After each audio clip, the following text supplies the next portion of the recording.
What the fuck happened? What the fuck? Okay, I guess.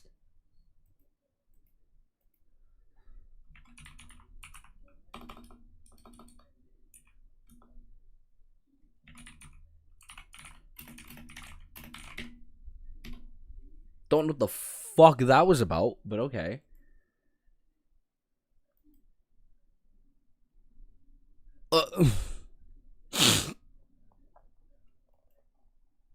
So stupid.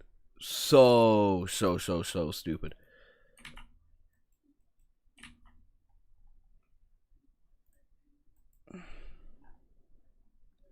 Hi, Dante. Don't ask what happened to the thingy. No idea. I pressed go live and that shit died. I did just say don't ask what happened, but okay, that's fine. Ignore my please. Yep.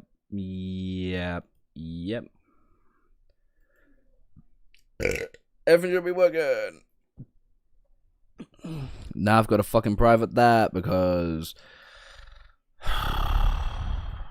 he'll be mad at me if that stream is up. Visibility, private. Don't get a fucking thingy, my bob. All right.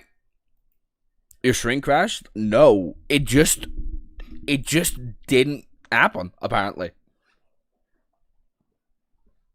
So we're here. It caught me so off guard. I didn't even turn on the fucking music. 1 minute.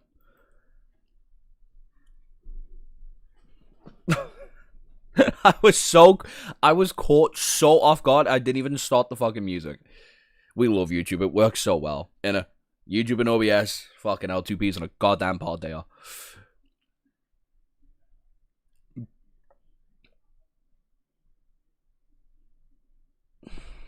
Anyway, let's just...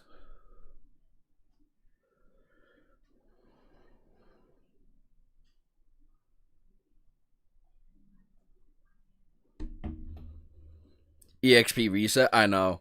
Who was it that had like 150 EXP like immediately? Was that failure? If so, my bad, bro. My bad. Whoa, let's not be playing my liked playlist. That would be so bad. Anyway, hello failure, hello Dante, hello Lava King, hello Random. We can only hope to get blessed by the EXP gods one more time. Yeah. Hopefully y'all can now hear the fucking music. But yes, today is going to be a antagonist ranking. I might have to throw TikTok in there because the comment section's still fucking going. We're 170 comments in, I think. 197 comments in. They're all pussies, man. It's fucking hilarious.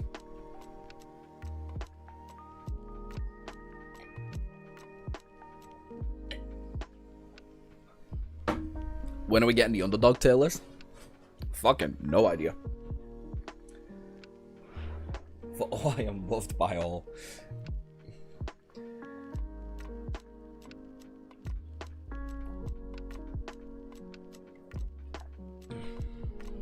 You're taking it too far because the experts won't do anything to it.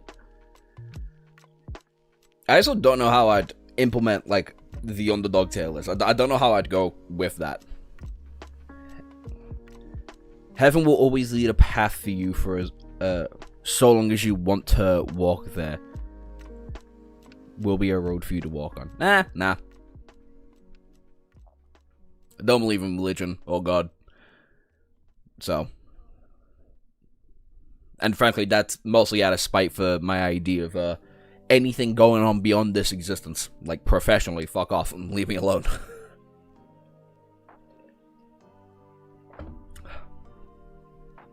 My only wish is for you to professionally fuck off. But this list is bigger than last time. Because I tried to get 3 antagonists from each series. Or I tried to get, for certain ones, I tried to get the best and the worst antagonists. So we could use that That F spot can be used for fucking anything. Joey Wheeler would be an S tier.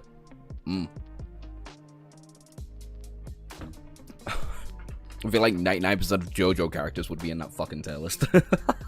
They're all underdogs compared to whatever the hell's going on.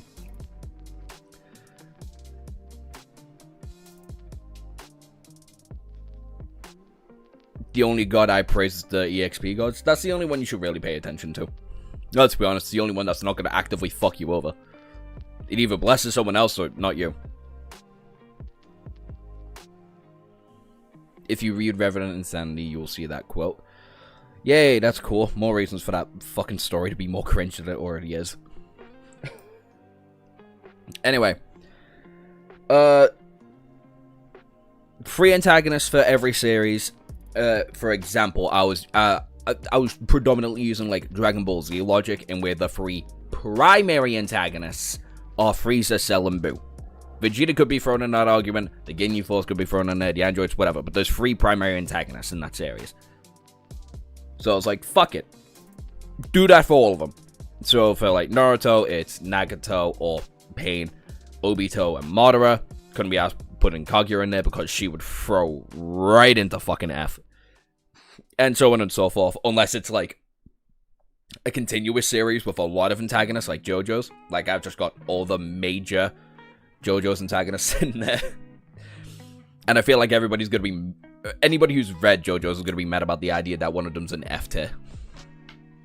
I love JoJo's, a bit, but one of these antagonists is... Buns. I got a few cartoon ones in there. I got a lot more comic book ones in there than I actually thought I did, to be fair. And a couple live action ones. Plus one from Red Rising. EXP God, please, I need this. Anyway, let's get into... What advice do you have inviting these cats together? For the cats to be together? Cats are fucking annoying. Try and make them play with each other. Like if you've got a long stick with like a fishing pole stick that you got for cats, you can try and make them play together like that. You can try to make them sleep in the same room. Make them eat out of the same, not the same bowl, but like if you've got a conjoined bowl, that also kind of helps. But if they ain't, it just takes time. Cats are extremely territorial animals. It's why Adonis is never in when we got the kittens. Asta or any quirk user who is not plot-based OP are just broken because. Yeah, I got all four major antagonists from walkthrough. I couldn't be asked to put a Nogrust in there because I didn't feel like he was an antagonist. It more felt like just a force of will. Anyway, it's time to piss people off. Where the fuck? For Dragon Ball 1, unbiased for the Dragon Ball 1, Frieza's gotta be an S. Right? Like, this is the face of antagonism. This is the face of evil. Next to a certain someone else on this tier list. Like, it's hard to think of somebody worse than Frieza. Like, he's a genocidal warlord for the fun of it. For the shits and giggles of it all. He found a mutant Saiyan, realized it couldn't evolve, so he was like, I'm gonna traumatize this fucking kid. And then you'll evolve. Like, he's insane. He's insane. Easy S there. So, actually, let's even this out. Let's try and get one of each tier if I can. Who's an A tier? The Jackal? That's right. Jackal right there, baby. Bro is hating for the love of the game. Exactly. He is an automatic S tier.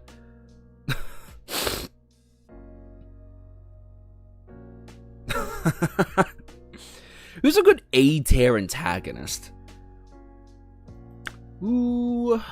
who's a pretty good A-tier antagonist out of everybody here? I think Pride's a pretty good antagonist for the A-tier. Yeah. Or Wrath even. Wrath is a pretty good antagonist for the A-tier. Again, another genocidal warlord. But he was human. He has human traits. He has human likes. He has things that make him enjoyable to watch. Like, don't get me wrong, Frieza's incredibly enjoyable to watch. Like, throughout the entirety of the Frieza saga, you want this man to die. But, like, he's at least kind of funny when he wants to be. My only issue is that... I guess my only real issue with him is that how he communicates with the other sins. But that's it. I also hate for the love of just hating. Amen. Frieza hates equally? No, he doesn't. He hates Saiyans. That fucker is extremely racist towards them. Read the super manga, brother. He is especially, like, bad towards the Saiyans. B. Who's a nice middle-of-the-road antagonist? Like, legit antagonist of a series.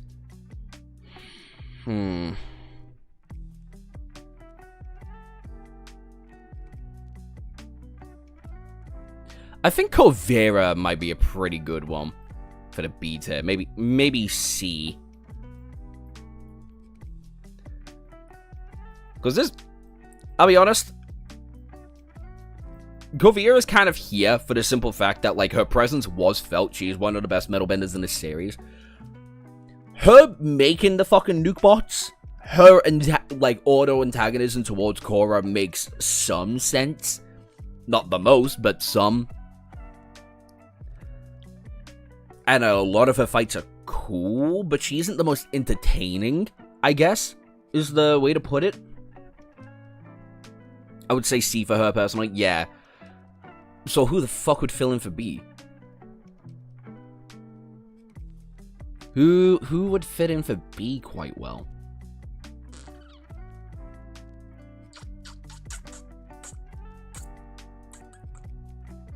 Quilby?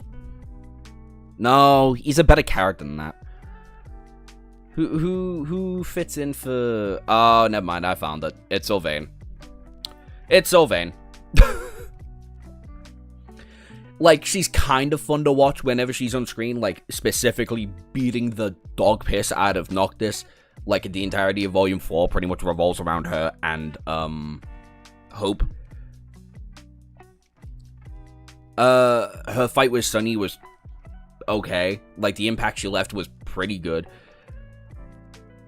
But bear in mind that, she's just kind of okay as, like, a general antagonist.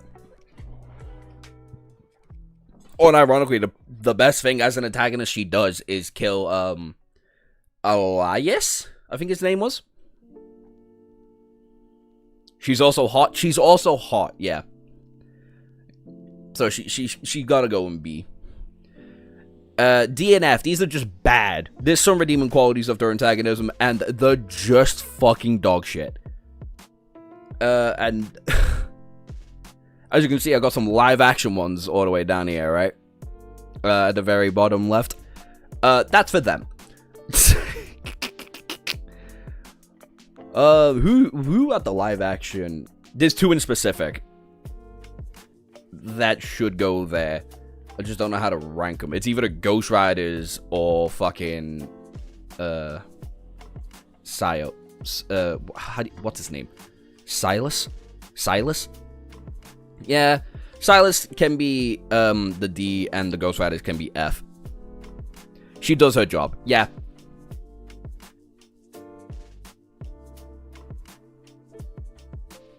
All core antagonists are either a C or a D? No. No. No. That's a bad fucking take there, Dante. But Silos reimagines certain ideas within the series, like the doppelgangers, which was kind of cool. Too bad he, as a character and as a person and as an actor, kind of bad. And the Ghost Riders got rid of Styles. So they're automatically an F tier. Remove the fact they've got no personality, there's nothing to them, and even though they had an entire CISA around them, they were fucking boring. They killed Styles. In Team Wolf. So yeah, they die immediately. Can Ghostface be included? I didn't even think about horror. Guys. Anyway, yeah. So B and C are like the average middle ground. A and S, obviously, it's like, these are entertaining, these are stellar antagonists. They do a lot more than they should do. And D and F are like, come on, really? Use with the antagonist? Korra's antagonists, alright, but I wouldn't put any in S personally. None of them are in S. Though, like, the other three, the two of them are at least in A and B, and maybe one of them should be in C. But I don't know. We'll get there when we get there. But now we've got our general standard. Superb, amazing. Kind of, you do your job well. You barely do your job. You're bad at your job, and you, like, what the fuck was your point? I can't believe you didn't put John Rod in this list. I've not read Part 9. I'm sorry. I've not put Part 9 in here. I know I'm a fake JoJo's fan. I know, I haven't read Part 9. I can't be asked reading Part 9. I'll get to it when I can fucking get to it, but for now, I just want to be like, you know, I've got too much on my goddamn plate. Anyway, let's go in order now. Cell, A tier. You do your job better than fucking anybody else. Yeah, you push Gohan to the brink. Yeah, you bring Trunks into the fucking general narrative. Your themes for the entire story about the old generation sins, catching up to them, specifically with Goku, Vegeta, and Piccolo. But you know, yeah, you do a lot more than you should do, really. Like, Cell, like, funnily enough, carries a shit ton. Also, your personality is fantastic. Am I late? Nah, you're fine. We were just given, like, a general layout to how the tailor should look. It was initially like this, and now it's, like this, because Cell is definitely an A tier. Boo. Where the fuck? Boo's either an A or an S. Boo's either an A or an S. I just don't know if he should be above or below Cell. Because the thing about Boo is that out of every Dragon Ball antagonist that you ever get to, like, read throughout the series, he's the only fucker who is, like, legitimately scary. Boo gets shit done. Boo is legitimately a terrifying little prick.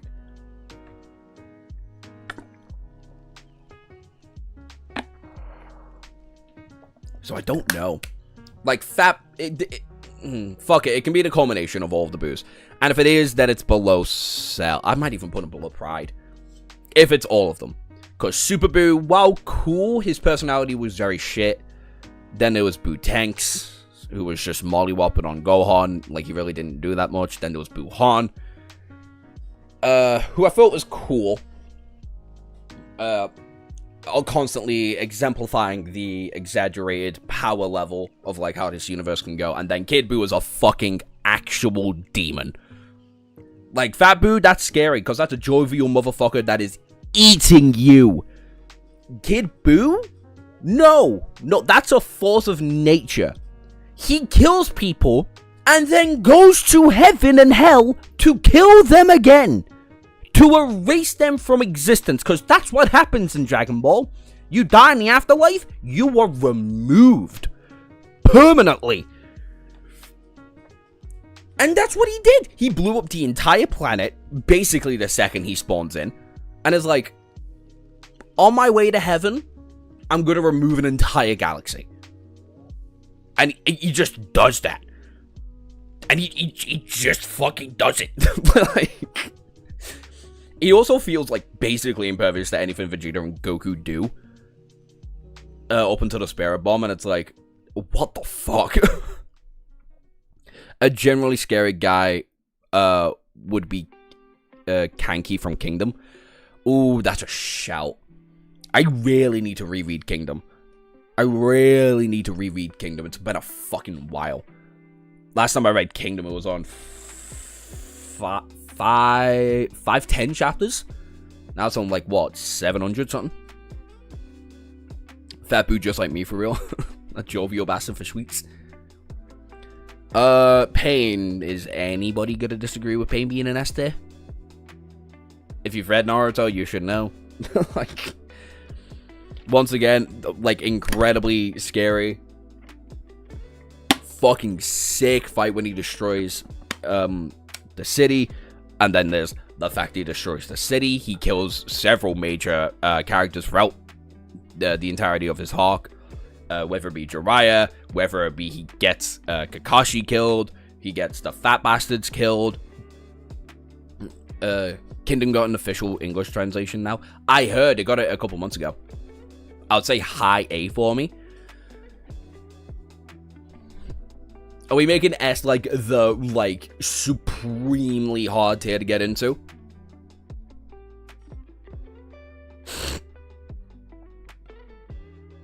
Because I think that's fair. I would put Obito in high A. Like, I'd do this. Keep Nagato in S tier because his reasonings for a lot of the things he does makes a lot of fucking sense. And also, he's incredibly entertaining. And you really want him to lose because he does a lot of evil shit. Including all of the Nagato stuff, it's a low S. Yeah, that's what I'm saying. Like, it's not just Pain, it's Pain and Nagato. Who are the same fucking person, just with more bodies. Plus his whole philosophical, counterpoint with Naruto, and then putting all of his hope into Naruto, which pays off. Yeah, I think Pain's a pretty good S tier, but I can't put Obito in S tier. I can't. I don't even feel good putting Obito above Cell. To be completely fucking honest with you. Obito, sick backstory. Love his connection with Kakashi. Love how strong he is. Love how strong and creative he can use his abilities. Like, whether it be him being like, kidding. It was all part of the plan. Like, you know, swapping from Tobi to Madara back to Obito. And then his contribution and his last wish, one for Naruto to come around and shit. Or for Naruto to be Hokage. I feel like he was better. Ironically, he was better when he was on our side than he was the villain side. Which is just kind of sad. Obito's an easy A. Yeah, Obito is like the A of this tier list. Which, yeah, I'll put him above Cell.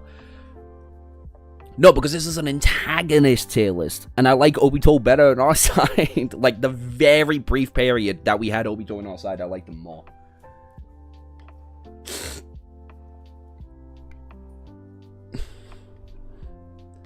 Then there's Madara.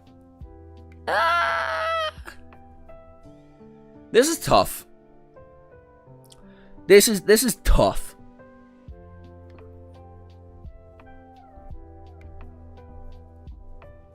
You know what? I'm going to be stingy for a minute here, right? I'll put Kid Buu at the top of B. And then I'll put Madara at the bottom of A. Because my issue with Madara is that I don't care for him. If that makes sense. Like, I feel like everything Madara actively goes out of his way to do, I didn't care for. Obito, I cared for. Even when you learn his backstory, his connection with the main characters, you cared for it. Madara, you don't really have that connection with. He was an enigmatic name used throughout the entirety of the story. The final battle in part 1 and in part 2, he is literally there overlooking fucking everything. And then, obviously, there's Obito praying himself around as Madara. But that's Obito. We know that to be Obito now. We know his connection to Kakashi. We know his, philosophical connection and, worldly connection to someone like Naruto. Like, he makes sense. You care for Obito. You don't really give a fuck about Madara. But he's the most entertaining out of all of the antagonists.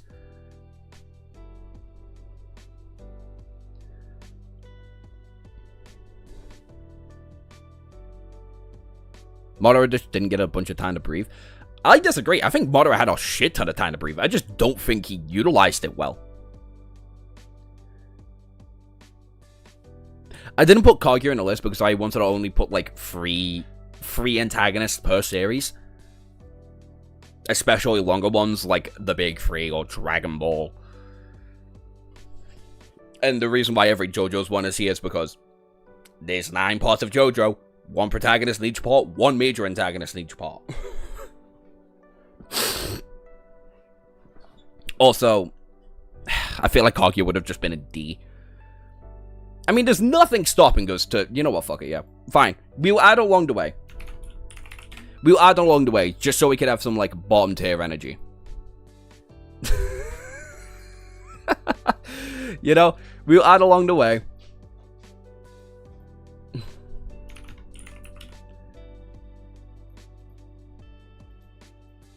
Nope, nope, nope. There we go. If he wasn't backshotted by Black Zetsu, I think he would have been higher. I feel like if he was more interesting, he would have been higher. You get me? And then Kaguya, I like her more than Styles. Nope. I've already forgotten his fucking name. I just remember the shit he does in it. Just to get his fucking wife back, who had already died. Whatever. God, Vampire Diaries is shit. Madara is like peak entertainment. He is peak strength. And everything he does is cool as fuck. I don't care for him, though. And I really don't care for Kaguya. I think Kaguya has some of the worst fights when it comes to, like, the god tier characters. I think her lore is sick. I think the introduction to the Renny Sharingan is fucking cool, especially when it comes to her having it specifically. Like, everything she introduces to the world going into Boruto, sick as fuck. Her herself, not that great. He mentioned in the past, but I believe he only appears in a war, which does feel late for Madara.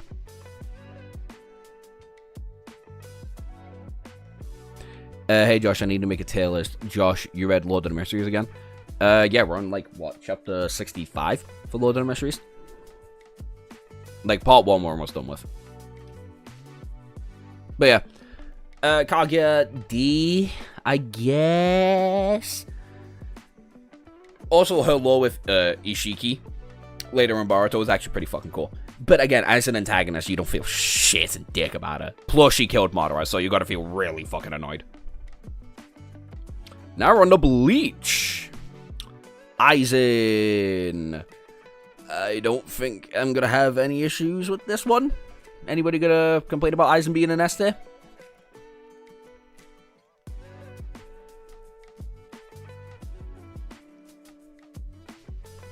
Madara should have just disappeared when he had Tensei has stopped. Disagree. Because he was built up to be the nuke. And to be, like, the pinnacle of the verse for, like, normal humans with Hashirama.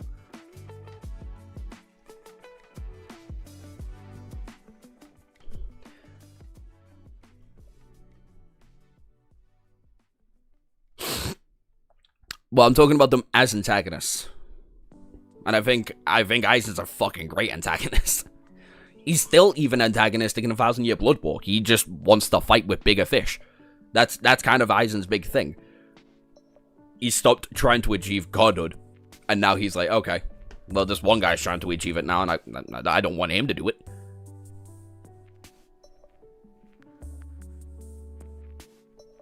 I would put him below Pain, but I haven't seen the start of the 1,000 Year Blood War.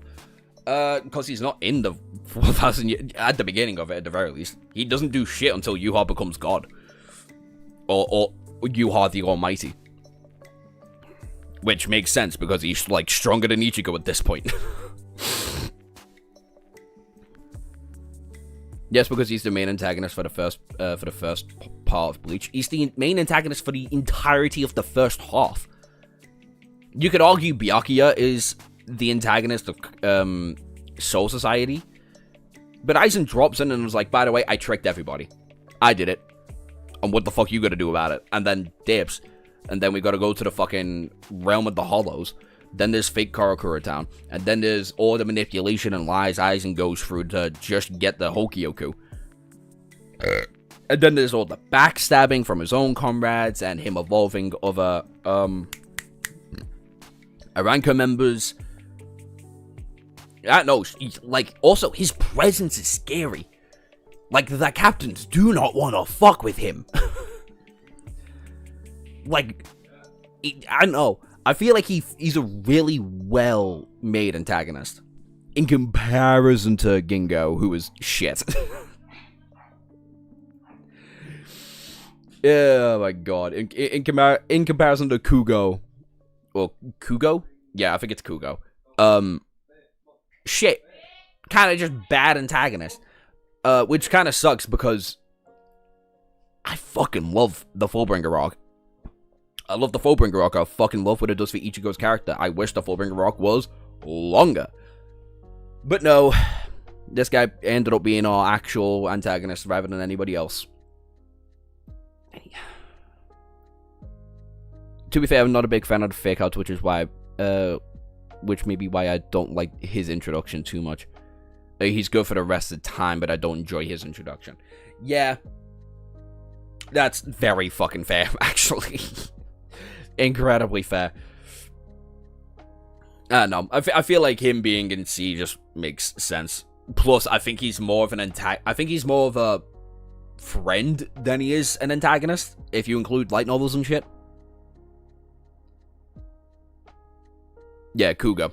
Or Kungo, even. Kugo? Kugo. 1 minute.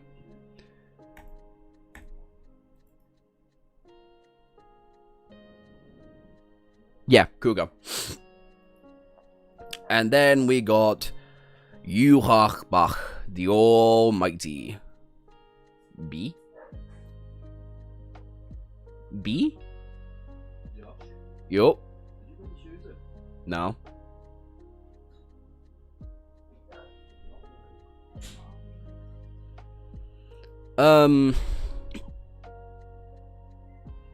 Maybe a bit higher than Kippu? Alright. I feel like we've got to wait until the Hell arc to really solidify where he goes. Because he does a lot of like, him being biologically connected to the Soul King makes him very interesting. Him being the King of Quincy's, him being the original Quincy makes him really fucking interesting. His original beef, with the captains of Soul Society is cool. Him trying to resurrect all of the Quincy's just to find out all the Quincy's originally began with him, hence why all the powers go back to him, is sick. His ending fucking sucks. And I feel like his ending sucks because we don't know what he was trying to do with Hell specifically. Hence why it's the next arc in Bleach. But yeah. But I enjoy his presence more than all of the booze. You know. Yeah, that's fair for him. Alright. And then I think that's it for all the antagonists in Bleach. I could be missing one off the top of my head. But as of right now, I can't think of any. So now we're on to One Piece antagonists. Frankly, you could throw in, like, what, close to 100 of these fuckers? Like 100 different antagonists for One Piece. Ugh. And it won't goddamn matter. But Doflamingo, fucking hell, what a guy. What a guy. Honestly, I'm tempted to put him in S tier. He's like my favorite antagonist in One Piece. Him being the literal puppet master of all of Dressrosa, sick as fuck. Him having like a trade union with Kaido and all the Smile Fruits, fucking sick. Him turning people into dolls, thanks to someone else, I can't remember their name, fucking sick. His fight being the introduction of Gear 4 Luffy, fucking cool. His connection to the other Celestial Dragons, brother's it. He's hit. My only issue would be, I feel like Dofi kind of embodies the absolute top of A. Yeah. Dofi is a good guy. No, he's not. He's hyper explicitly a villain. He is really good. I'd say he's a good benchmark for A to S. Yeah. Dofi is staying at the very pinnacle of A. The very pinnacle of A. Which, unfortunately, I don't think any One Piece antagonist is actually going to get into S. Which sucks, because Kaido is an explicitly worse antagonist. Him being the reason that Smile Fruits exist in the first place, crazy. The Beast Pirates in general, really cool. All of Wano being under his control because he is the king of beasts. He is the physically most powerful man on the planet. Is sick. His fight with everybody on top of his house is really cool. He feels like an indomitable force that you have to just constantly beat your fucking skull on the wall for. Is great. He himself is shit. He himself is shit. And that's kind of fucking annoying. Because everything around Kaido is awesome. All of Wano is like an S tier arc. All the fights he's in are fucking stellar. I would put Kaido at the bottom of B personally. You know what? Yeah, that's fair. No. He has more presence in the story than Sylvain does. Like, you can feel a lot more of Kaido's, like, presence. I want to say since Dressrosa. Maybe even, not Arlong Park. But, maybe even since, like, Marineford, you've known who Kaido is. And you know he is one of the last people you actively want to fuck with. And when you see people try to fuck with him, it's like, oh, no. You know? It's just that he himself is kind of shit. And then there's the 5 elders.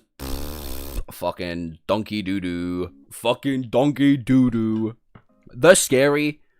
They lead a lot of the lore implications for this series. But I feel like these guys are the embodiment of, like, the shittest half of the top tiers in the verse. Put them next to Emu, put them next to Kaido, put them next to the Admirals, put them next to fucking any of, like, the last couple of, like, major antagonists of the story. Dog shit. Absolute ass. One of the few times these guys are literally fucking devils. And you do not feel their presence, even when they transform. It's fucking insane. I feel like the God Knights are more interested in these guys. And they're some of the least interesting characters in the fucking story. Bear in mind, one who's connected to fucking Brook. These fuckers ain't connected to anybody but Shanks. And Shamrock. And now we kind of understand their backstory and where they got played like a fucking fiddle. Yeah, no, I think Kaguya's... No, never mind. They can be the absolute pinnacle of D. You change a handful of things about the elders, the 5 elders, they can be in C to possibly B tier. Because their story is not done yet. But as of right now, they're bad. I feel like Silos and Kaguya are just a little bit worse. And they at least contribute to the story, unlike the fucking Ghost Riders. Who do nothing but piss you off. And not even in an entertaining way. Just like, please, just get off my fucking screen. JJK antagonists now. Mahito, Kenjaku, and Sukuna. Put them in F, they're just ass. That's fair. Alright, where do you think Mahito goes in this list? I think Mahito's probably above Cell, below Doflamingo. Like, he is an evil prick. You fucking hate him. You hate love Mahito. And that's saying a lot more for anybody else in this tier list. He traumatizes everybody. He kills a fair amount of fucking people. And he just straight up disables like a shit ton of people. He has one of the best fights in the fucking series. Aizen the GOAT? Yeah, Aizen's a pretty fucking high S tier. And I feel like he's going to stay in the high S tier. Put him in high A.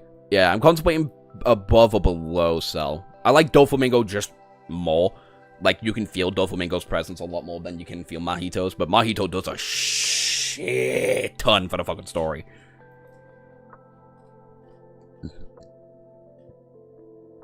Plus, his conversations with Sukuna is sick, and he has arguably Yuji's best moment to this day in the fucking manga. So yeah, I feel comfortable putting him in like pretty high A tier. Kenjaku, on the other hand,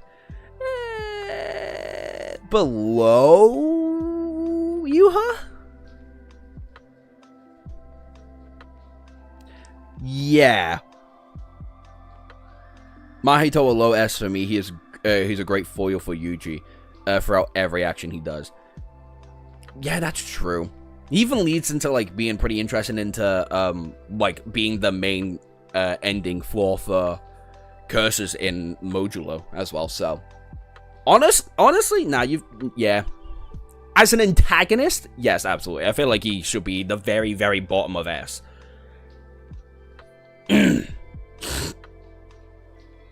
Honestly, I feel like JJK villains are B tier for nowhere near the bottom of B, to be honest.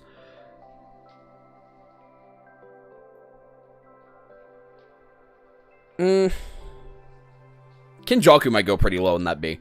Like, he's a solidified B. He's a good antagonist. He's just not a great one, you know? Honestly, you can go right in the middle for now.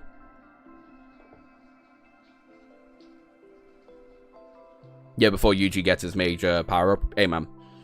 But yeah, he just does a shit ton. Like, he's the entire reason Yuji exists as a vessel in the first place. He's the entire reason the Golden Age got like, the pinnacles of the Golden Age got resurrected in the first place. The entire Color Games exist because of him. The Merger might even exist because of him. Domains might be a thing because of his existence. And then he has, like, one of the best fights in the series with Yuki and, oh no, Choso, 2. Like, I thought that was, like, one of the coolest fucking fights in all of JJK. Definitely a top 5. Stop it. You're too old to be doing that. But One Shot by Yuta is kind of shit. And he also has one of the, like, to most people in the who read it, also has one of the least liked fights in the series with Takaba. I like that fight. I think it's pretty good. I think it fits Kenjaku really fucking well and shows the humanity actually deep within inside of him. Oh yeah, right. He's also the reason death wound paintings are a fucking thing. It's with Takaba. I love the Fanta panel. My favorite part with Kenjaku is everything to do with Takaba. That entire fight is stellar. But to a lot of people, it's shit. And as an antagonistic moment, it's shit, because it also leads to him being one shot. Being the reason why it exists doesn't automatically make it an antagonist. Better, to be fair. I also wouldn't put him above Kaido. Yeah.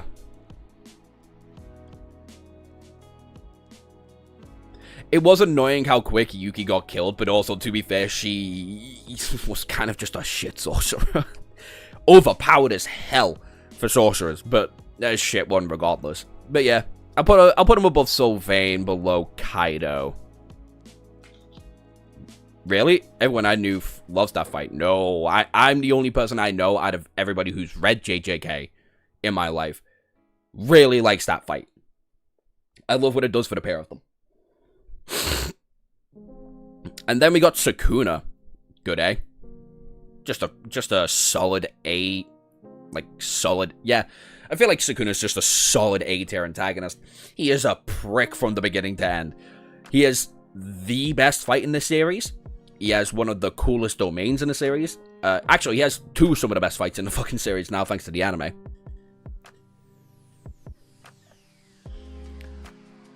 You like him. Like, every time he's on screen, he's incredibly enjoyable. His entire presence is always felt. It's always felt. And every time you think he's done an attack to someone, the only thing you're thinking is, oh shit, Dave died.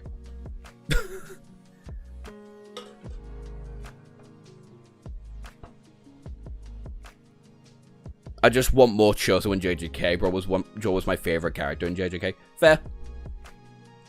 Below Raph. Yeah. I'm only gonna put him above Raph because I like Sukuna more. I like Sukuna more than Raph. I also like... I think I just like Sukuna more than Raph generally. Like, I like his fights better. When it comes to the anime, I like any kind of... any of the composure done with him is sick. You know? But yeah, they can all stay there. Why is Agnologia over there? Zeref from Fairy Tail.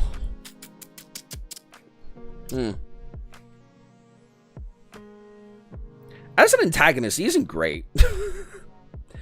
As an antagonist, he isn't great. I think I might put him there. Again, strictly speaking, as an antagonist.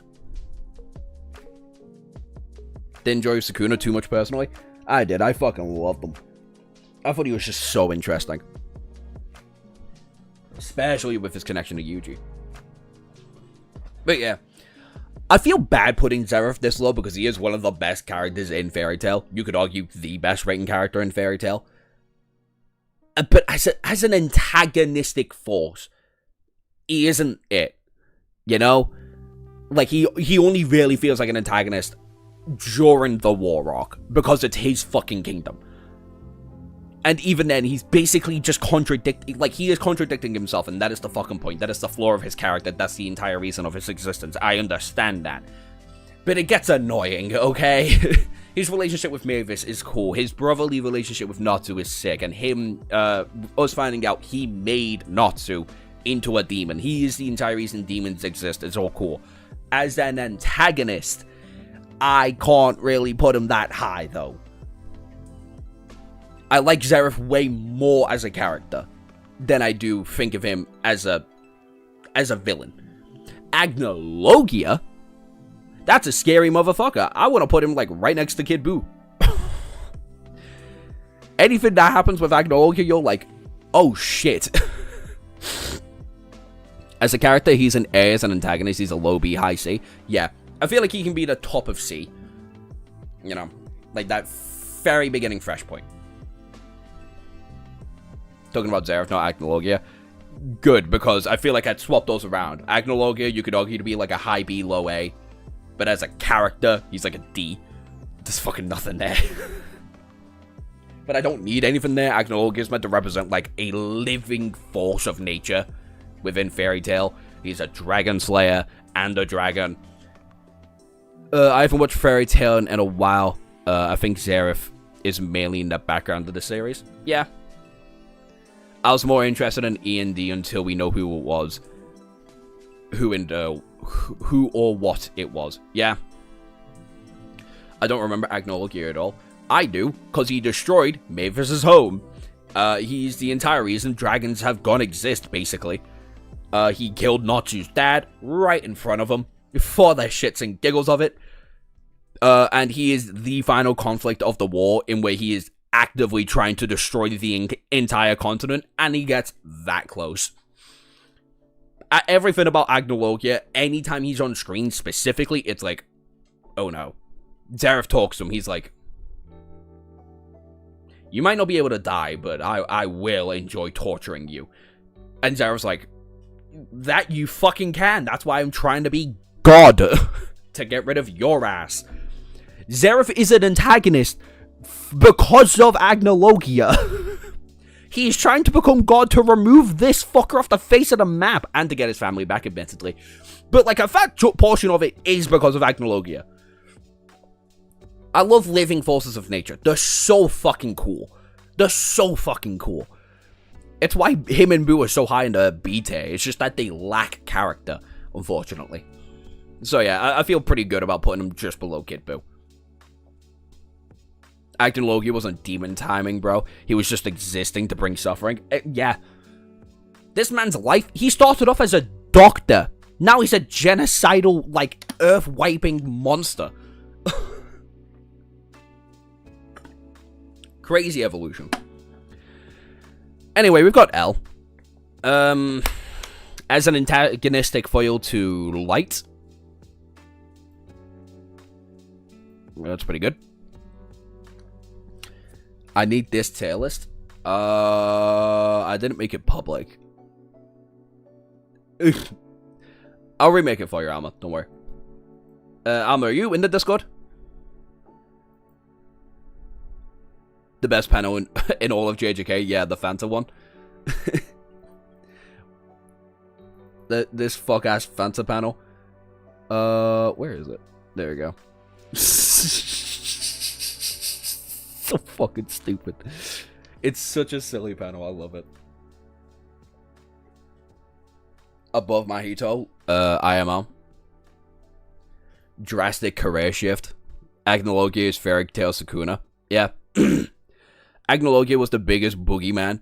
The fact he's the reason they needed a massive barrier and a time skip was crazy. Yeah. I'm in the Discord. Alright. Then I'll recreate the tier list. When this stream is done, I'll recreate the tier list and I'll, like, at me in the Discord so I can at you back when the tier list is done. Alright. But yeah, as an antagonistic force against Light, he's great. I feel like he just does too much stupid shit. Obviously leading to his inevitable death. Actually, no, because he's a really, really, really good foil for Light. Like, those two are yin and yang. They perfect each other out. Light was great. Never go suck 100 lemons with her.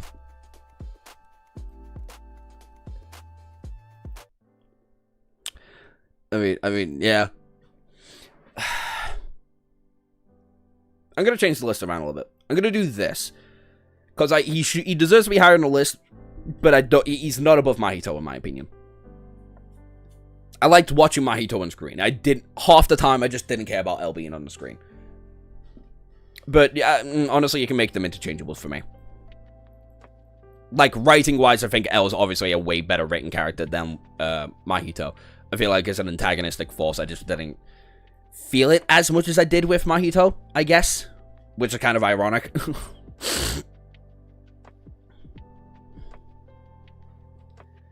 Didn't expect to leave and not come back yesterday, but I fell from a ladder. That shit hurt. Ow. Are you good? Fucking hell, bug. Are you good, brother?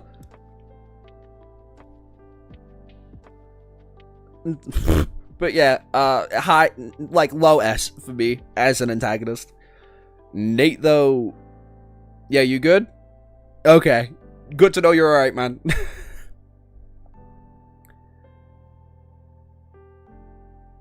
Yeah, perfectly sums it up.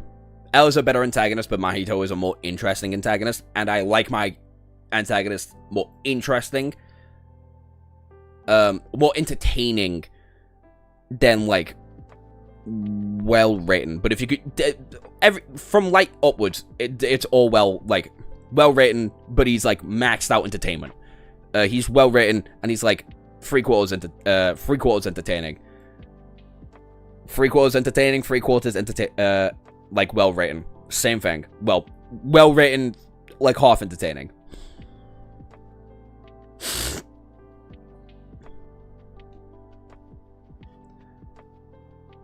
It's really hot. It really is hot. Yeah. My shoulder, my back, my shoulder, back, neck hurt, but nothing more. At least broken, at least. Yeah, that's fucking good to hear, dude. I mean, it's not good to hear that your shoulder, back, and neck hurt as a professional gym goer. All three of those hurt perpetually. But yeah.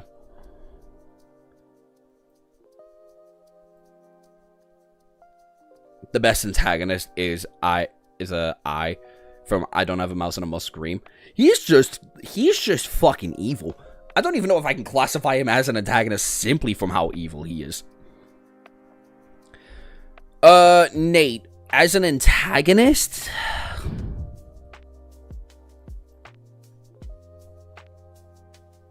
he's just a worse written L. He's a worse written, less interesting version of L. I see I's are on S tier, so I know this list is valid. Fair. But yeah, No, I thought Nate's partner, like his little cop buddy, was like, whatever. I thought his relationship with Light was incredibly boring, and I thought the way he won was a bit too bullshitty. Light's a fucking idiot. The fact Nate ended up finding it, though, I don't know. Nothing about Nate entertained me, as well. I don't think he's poorly written. I just don't find him good. His introduction to this series made it worse. Yeah. Manga or anime because I haven't seen both. I've been told that the anime kind of botched this character. It doesn't. I mean, it did, but like the manga isn't much better. Am is just all caps hater. Yeah, Am is a fucking. Am might be the devil. He literally says, "I am hatred. I hate humanity. You five are strictly alive because I keep you alive. There's no more of you. You're here for my entertainment because I hate you guys." That's like, what the fuck? Anyway, from a pretty bad antagonist, Aizen is an A for me. Only for the shit was, it was always a part of my plan, but the antagonist on the list, yeah, S is fine. I mean, I usually don't like it, but I think Aizen's one was just really fun. He's also proved himself smart enough times to be like, yeah, I can see you getting away with that. Am would go crazy on a blunt rotation.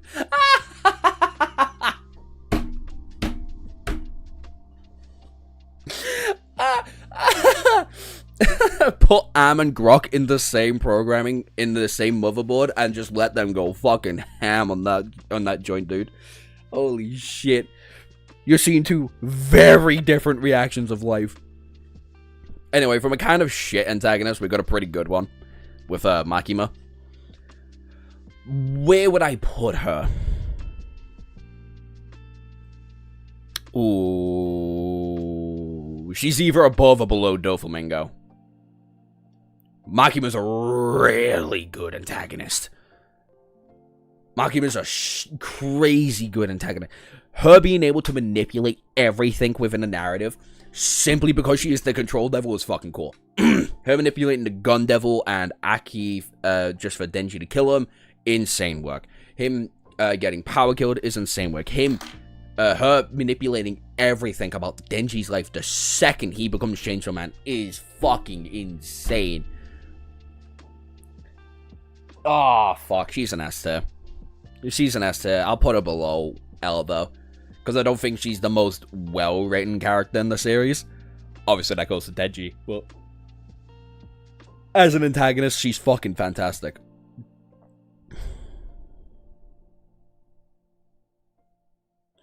Aizen was introduced as Mastermind when he had revealed to be the villain to say to the whole part, it was a part of my plan. Things pretty well, but it doesn't seem forced. Yeah, Aizen came out the woodworks being like, by the way, I manipulated all of you to do this. Here's how I fucking did it. Anyway, I'm gonna try and be God now. Deuces, bitch. Dipped.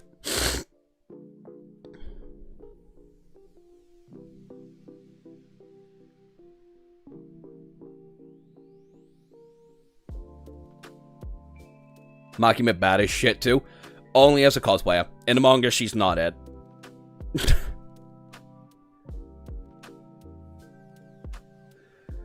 But yeah, Makima can stay in Esther. I feel like she's more entertaining than Pain. Honestly, I think she's a better antagonist to the entire narrative than L is to Light, but that's me. Honestly, I might even do this. As strictly an antagonistic force, she is fucking, woo, she's up there. I'm reading a novel with its own soul society, it's funny ass. Fuck yeah. Heaven's official blessing. Anyway, Death Devil. Yarozu.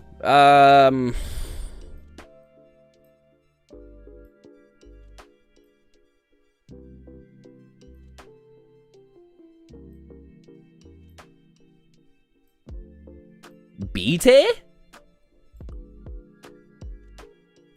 like above Kaido, below Agnologia. I like that she's a part of the Four Horsemen. I like her relationship with Thingy-Mabob and Denji. Her power set's really cool. Her final fight with Denji's really cool. But she confuses me more than anything.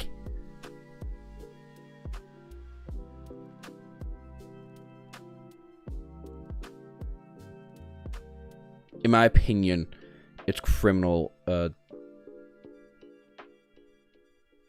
haven't read or watched The Grey Man probably since it got cancelled. So I don't even remember the main antagonist or the protagonist in that series, actually. It's been many fucking years since I've done so. What novel, Quips? Yeah.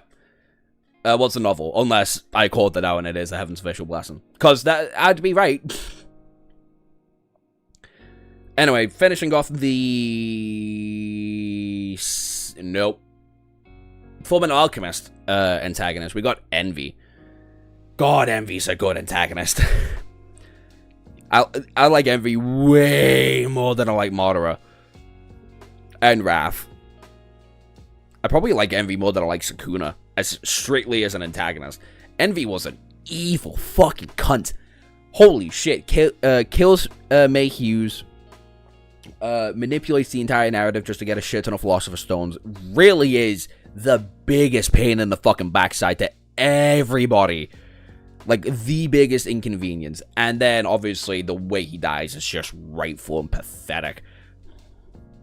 The Four Horsemen of the Apocalypse, the most vile existences in the world. Women.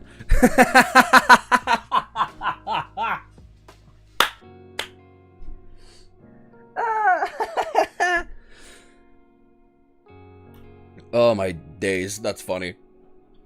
Bleach is one of those universes where the smart characters you know to be the supporting scientist archetypes. Miura, Urahara, Kutsi, Kusuke, Aizen. And you should run away at all costs. Oh yeah, never interact with a small character in Bleach because you will die somehow. Somehow, somewhere, and it will be probably the most violent and painful thing you've ever gone through. I love Envy so much, yeah.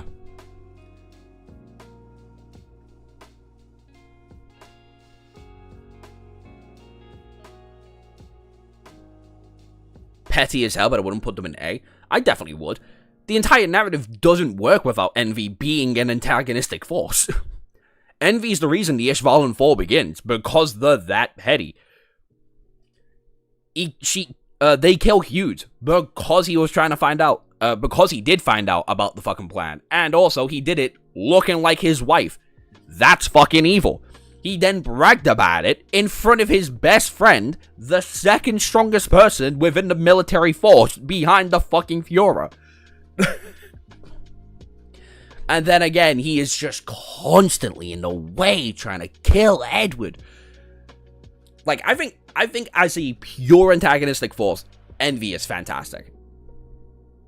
When I think about it, the death of pretty much all of the sins in Fullmetal are great. All of the deaths are fantastic. Sloth's death towards, Sloth death is pretty fucking sad, actually. Envy's death is ironic. Raph's death is fucking cool. Pride's death was probably the best fucking thing Edward could ever do other than bring back his brother. Lost deaths, again, makes a lot of fucking sense. Greed's is fucking sad. And then Greed and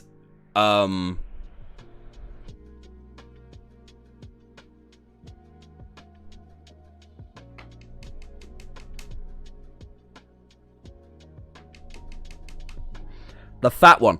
I'm forgetting that one's actual sin, but the fat one and Greed are like some of the saddest deaths ever.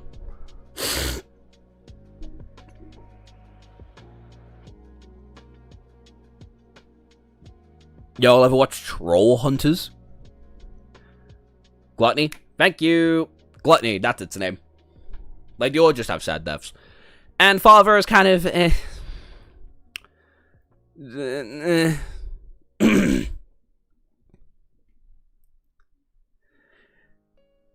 Full Metal was just a great show. Very few faults, IMO. And the faults that are in the show are, like, minor ones. Like, the humor isn't it. The opening, like, the first 2 opening arcs aren't it, frankly. But that's really it. Anything past the halfway point is just fucking stellar.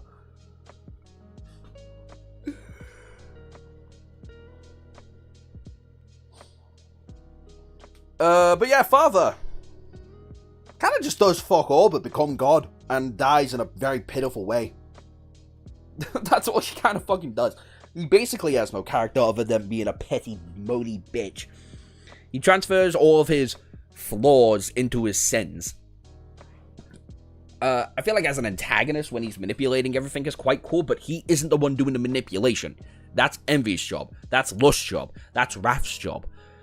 That's Pride's job. You know? Like, I don't know. He's not a great final antagonist. Honestly, I might have to put him there. Because he isn't terrible.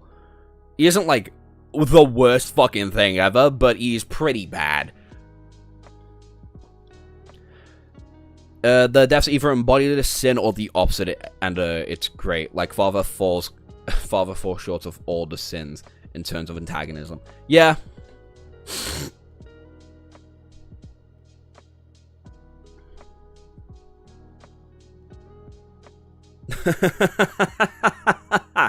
I mean, yeah, that's a pretty apt description of him.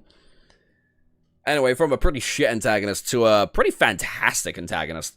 I'd honestly do that for Shigaraki. Shigaraki's fucking great. The message he embodies as, like, the hero of villains in My Hero Academia is fucking cool. His power set's sick. Unabashedly ashamed to fucking kill anybody who gets in the way. He'll give praise when needs be. If it wasn't for AFO being a raging pussy, I would probably say I'd say he probably does, like, the most in the story as a villain. The evolution of his quirk is cool. Him becoming All for One is also quite cool. I wouldn't put Father in the same tier as Kaguya, to be fair. He still deserves a C. I don't know. Because he really is just not interesting. He stayed true to himself to the very end. Yeah, him and Deku basically just look at each other when they get peace in the, like, little soul, in the conjoined soul thing.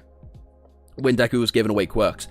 He was like, if this kills me, I don't give a fuck. I'm dying for this mission. And Deku's like, yeah, so am I. I'm going to fucking kill you. There's no and if or buts about it. We need to die. One of us needs to live. Read the manga 108 chapters or watch the anime 64. Oh, for Full Metal Alchemist, anime. The anime's really fucking good. Don't get me wrong, the manga is also incredibly good, but the anime just does it perfectly.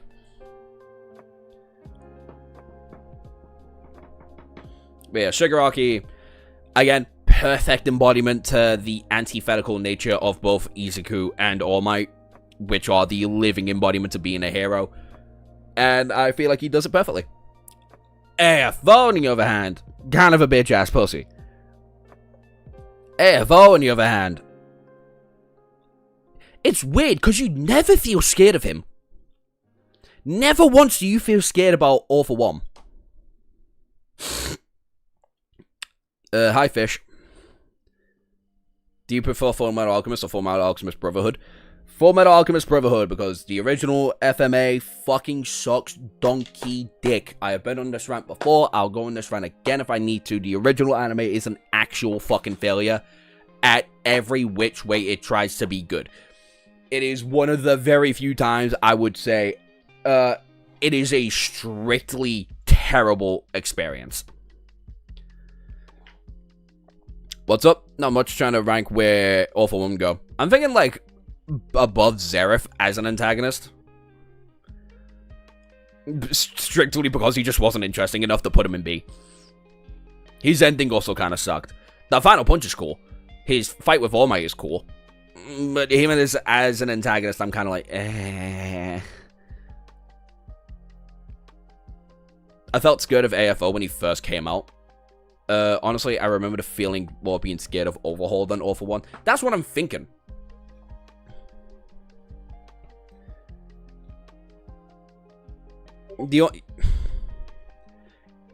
It's just one of those times in where it's like he had so much potential to be like a fucking brilliant.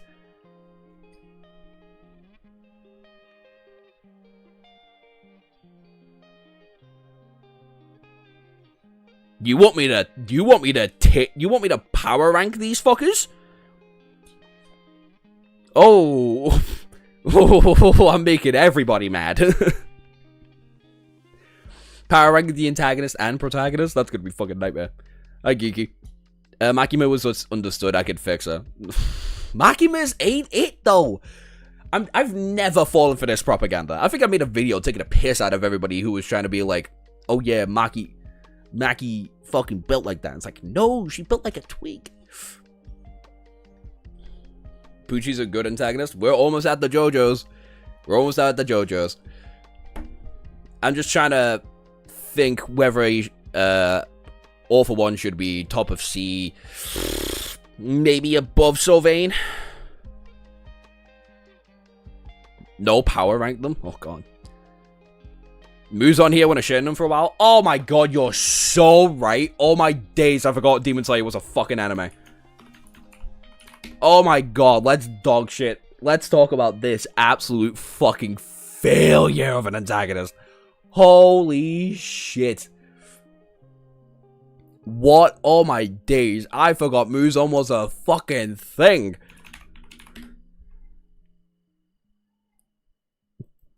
Put him in low B. Where are they? There we go. Yeah. I'll put him below Sylvain. No, I won't. I'll put him below Kinjaku. They do the same shit and they're as interesting as one another. The Maki glaze is the Makima glaze is so annoying when it comes to her simps. Like, don't get me wrong, I like me a powerful controlling woman, but she's just not it visually. I get it, but I also don't, you know? Anyway, fucking F. Holy fucking shit. Him trying to turn Tanjiro into a demon is the stupidest fucking shit of all time. I understand why he tries to do it because his entire bloodline is immune to the sun when they become vampires, and that is a kind of cool concept. But him trying to manipulate Tanjiro into becoming, like, his new vessel, stupid as fuck. His fight, one of the worst in the fucking series. So many people glazed the fuck out of the Infinity Castle fight with Muzan. It's the worst out of the 4 major fights in the final battle. It's the worst fucking one. Oh my god. And then there's all the demons, and he somehow made 2 out of the 3 of them infinitely more interesting than he ever was. One of them being the fucking brother of Kokushibo. One of them being Kokushibo being the fucking brother of the fire-breathing guy. And then, obviously, then there's Akaza, who is the best character in all of Demon Slayer. That's not even an and therefore book kind of discussion. And even then, in an actual antagonistic tier list, he's a fucking C-tier villain. Oh my day. I hate Muzan so much. Muzan's an F? No, he realistically isn't. He's like below the 5 elders. He's like the D tier. Like the average ass D tier villain. But that's it.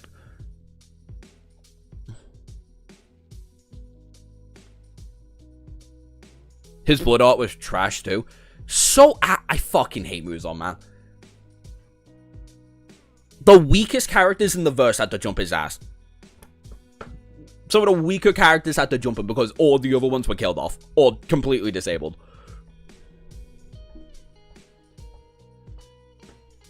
Okay, that's like mostly... That's like a half-truth, half-lie kind of situation, but still. You know?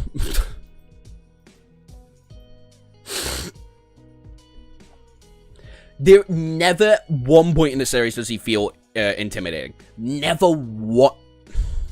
once does he feel intimidating. Doma, the literal emotionless guy, has more to him. Muzan at the end, just forgot how to fight. Dude was literally an autopilot. Who's the antagonist in F? Oh, these guys are from fucking Teen Wolf, that are Ghost Riders, and there's a whole season dedicated to them. And they're dog shit. They're wank. They're some of the least likable antagonists I've ever seen in my life. Plus, they kill off the best character in the show, who's going to kind of come back a little bit later on. The gods smile on you now, random, but I will reclaim the favor. How much further? Oh, fuck up. You've both got the same EXP. Just type a little bit more, failure, and you can get there. Anyway, from absolute pure dog shit to a really fucking good antagonist. Low A as an antagonistic force. Will you rank historian? No fucking clue. He hasn't done shit. I must just wagon. Villain squad tier list next. Ooh, fuck that. Has anyone watched Fire Force that has some good antagonists? I don't really fuck with the pillars. Or the what is it? The Angelicists? Whatever the fuck they on Fire Force.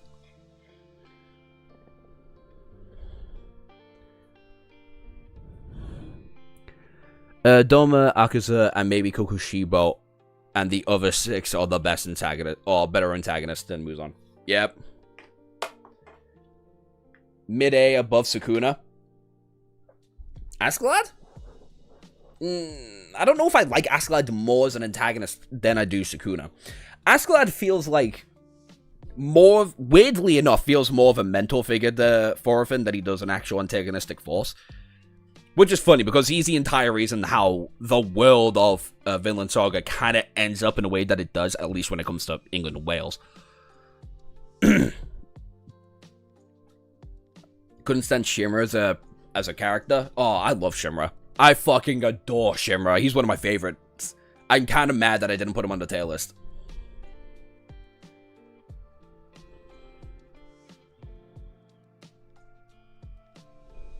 Oh shit. Is Rohan? I like Gyotaro and Daki. They're okay. They're like whatever antagonists. I like The Rock more than them.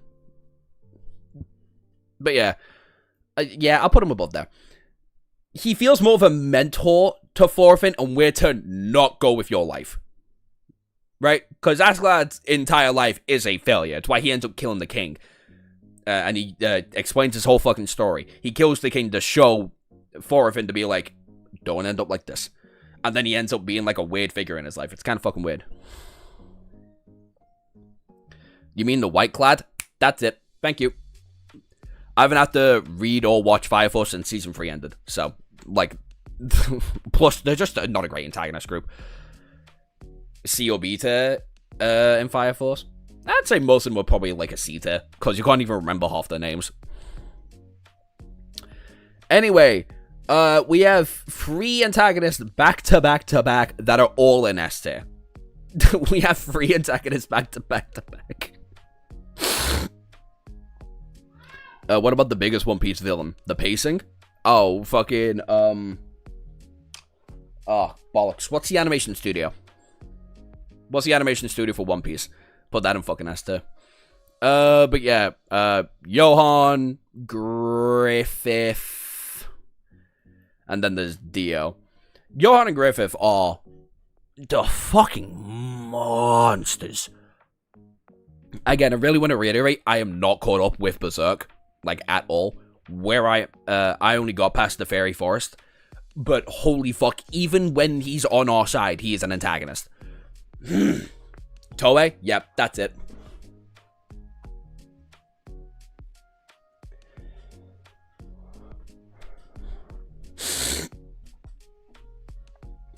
Is this Klaus? Yeah, that's Klaus. Yeah. You're right. It's Klaus and Void Styles. Or the what's it? Kokushibo? Whatever the fuck its name is. The Kitsune? No, that's the helper. Whatever. Johan is fucking terrifying. It does not matter what Johan does. if you meet him, when you talk to him, when you see him interact with other characters, and then you see how it leads to their death and how he gets them to either kill themselves or whatnot, it's terrifying. It's terrifying. There's not many antagonists in where from the fucking beginning, like the second their name gets introduced, there is an immediate presence in the fucking story. And it never leaves. Even after, like, he survives, he still feels fucking terrifying. It's weird. Johann is the most gaslighty antagonist? Amen.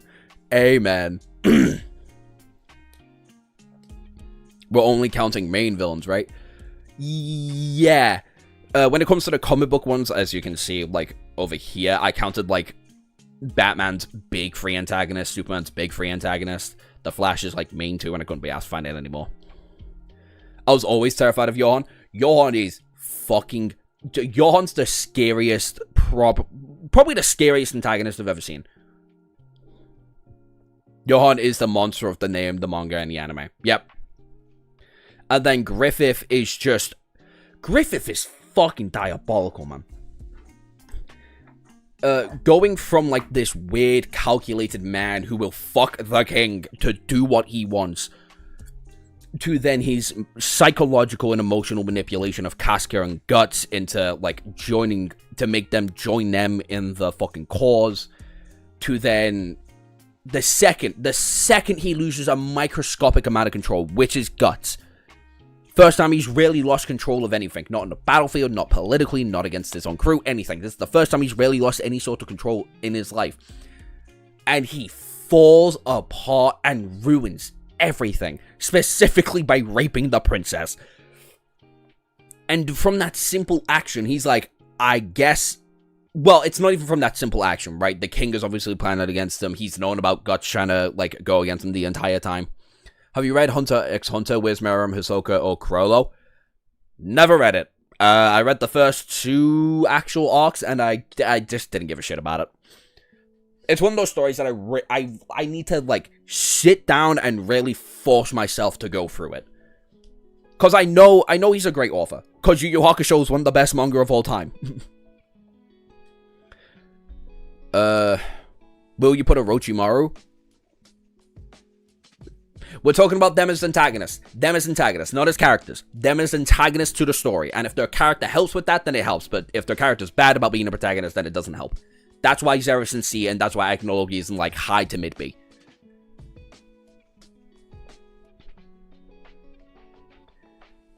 He doesn't rape the princess.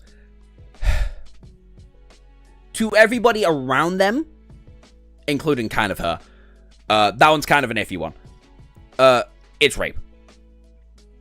Because it looks like he just stormed in without the king's permission. And just went and did it. Obviously, the princess fucking liked him, and she was more than fine about having her dream fucking come true. But it's still... He still forces himself on her. It's just that she liked him. Meruem's the whole reason for my name. I mean, fair enough. Fair enough. Orochimaru should probably be on this list.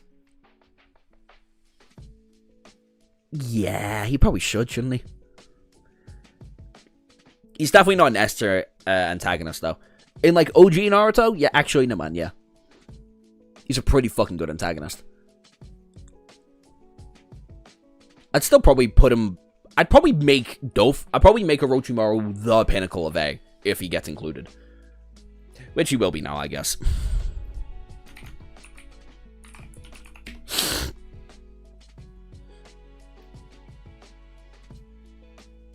Like, Orochimaru is a fucking skitty bastard.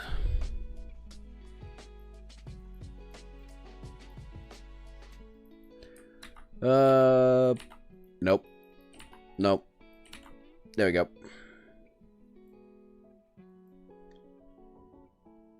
He should be mid S to top of A. I put him at the top of A. And I'd only do that because after his resurrection, he's kind of like a whatever character. And in Boruto, he's kind of a whatever character. Where is he? Orochimaru. I just put you in here. Where are you? There you are. I put him like right there. Like him and Doflamingo are like the kings of keeping A safe, you know? Who's the antagonist in F? The Ghost Riders in Team Wolf. What's your reasoning for putting Madara at the bottom of A and not in S? Madara is a good antagonist. He really drives the plot forward. He himself is not interesting at all. He's a great antagonist. He pushes everything forward. He's the entire reason why the narrative is going in the way that it fucking is. His ending is shit, and you don't care for him. There's never once that you care for Madara. Like, at all. Also, his presence is like half there, half not. Especially after the big power-up of Naruto and Sasuke. When they unlock the fucking god powers. Orochimaru is really scary until the Tenchi Bridge arc. Yeah. And after that, and where he gets fucking fucked by Sasuke. And then you learn a bit more about him. And it's like, oh, wow. You just get folded by Uchiha, don't you?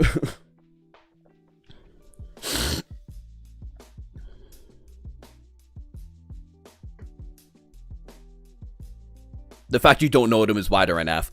That and it's Team Wolf. And most of my audience is predominantly like web novel, manga kind of guys. Even if the princess summoned Griffith to her quarters for some freaky time, the king would have considered it rape regardless. Because the other times, the daughter was considered a negotiation asset. Yeah, pretty much. Madara is too disconnected from the main cast. Exactly. He's so far and widely removed from it that it's not even funny. His name carries power throughout the entire thing, even without him being present. Where would you put Danzo? As an antagonist, probably below Obito, above Envy. As an antagonist, he's fucking good. Because he's like the other half of the reason why the plot's moving forward. Because he's just a prick. But he's doing it for the betterment of the village. Not because he's evil. Tobirama's the best Hokage? No. Anyway. Oh, it's time for the JoJo's. It's time for the JoJo's antagonist. The more you analyze Madara, the less impressive he is. As an antagonist, yeah. Anyway, Dio, both part 1 and part 3, and I guess part 6 if you really want to go there. As an antagonist, he's fucking good. I'd probably put him like above Makima. As like strictly an antagonist. He is a fucking cunt to the Joestars.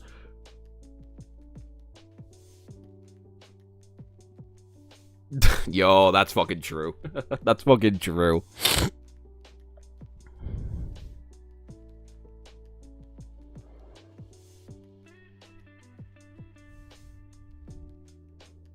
No, I won't count D'Angelo. Mostly because he's shit. And I like Funny Valentine way more. Way more. Anyway, Dio kind of similar to Frieza. Evil for evil's sake. Like, that is his literal embodiment. And I think that's pretty cool. His stand is also sick. Most of his fashion's pretty cool. Most of his fights are pretty sick, too. And his constant prevalence in the plot is sick.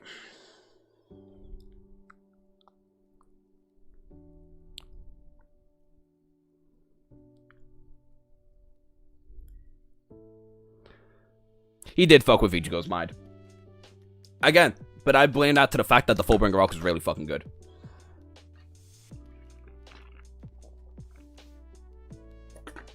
What about the Fallen Devil? She rocked my shit yesterday.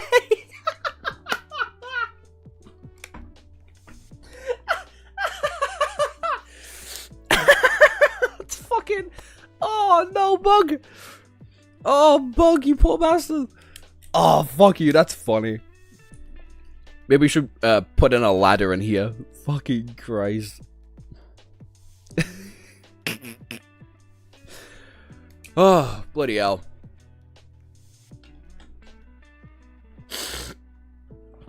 Exactly. And I think he does it well. The Pillarman, on the other hand. stinky fucking doo-doo ass antagonists. God damn. No, they're not that low, but they are pretty fucking bad. Strictly as antagonists. Actually, no, because they've got personality. I am mostly stuck on Cause as an antagonist. I'm not thinking of the other three Pillarmen. And if it is strictly Cause, he is definitely an F to a D tier antagonist. But all four Pillarmen, probably above Zerif. No, probably below him, actually. Because they're, oh god, Part 2 fights are so cool and creative when it comes to, like, how their abilities work and regeneration, and then the fucking rings in his neck and his heart. Wamu's pretty good, yeah.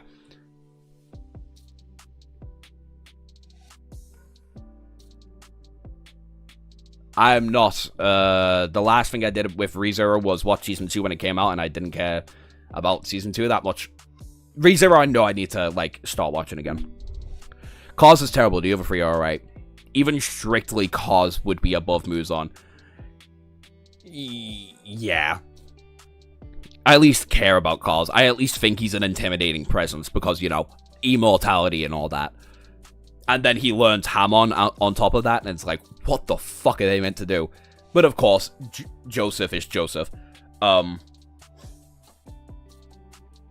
So, you know, blast him to fucking space. We still slandering Muzan? Absolutely.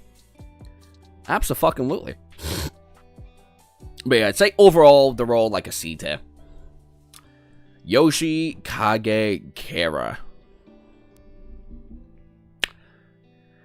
Huh. Where the fuck do we put Kara on this tier list? As a foil to the protagonist, he's not great. Like, as an antagonistic force, him and Yosuke have nothing in common. Like, fucking nothing.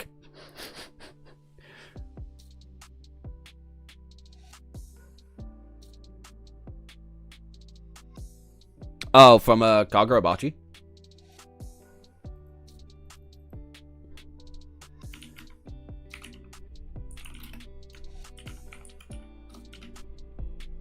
Yeah. I'm very interested in him. I need to be caught up on Kagurabachi to say anything more than that, though.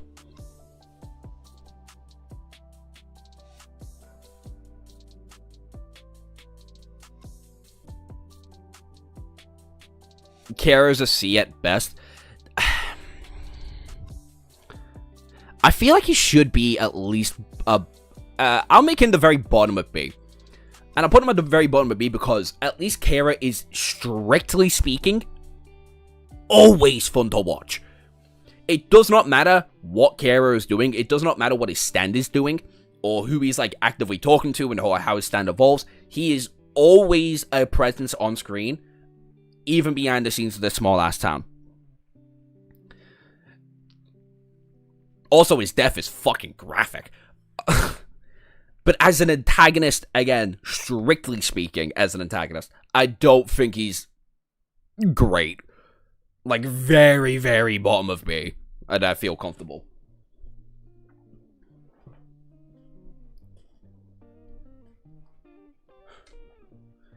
Yeah, he's so entertaining. I definitely put him above Sylvain. Yeah? No. I feel like Sylvain does more to her story than Kara does. Kara, like, he's just a fucking serial killer in his town. Sylvain is like an actual presence within the story, at least. I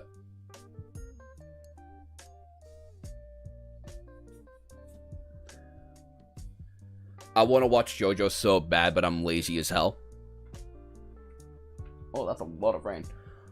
Fair. I'd still say give it a go when you get the chance, or read it. Fuck me, can you hear that?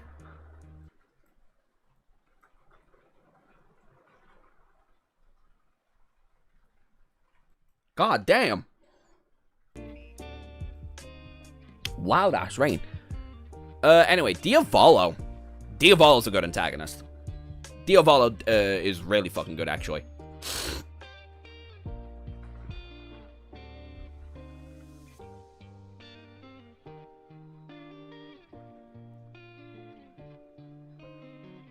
I will not stand for this. You're getting rain. Lucky, and yes, we can. I think Lowe's. Oh, I should have put Baki in the fucking tier list, shouldn't I? Because it's at the very bottom. I think Baki is, strictly speaking, a bad fucking anime. Father Pucci's is definitely better than Diavolo. As much as I like them both. I love both of them. I think Diavolo's probably... I think, you know what? I keep Diavolo at the very pinnacle of B. He is such a weird, enigmatic presence within the fucking story. Like, his constant looming and him trying to get his sister back and his control over the underground ring and the criminal organizations around Italy. Like, Diavolo is felt.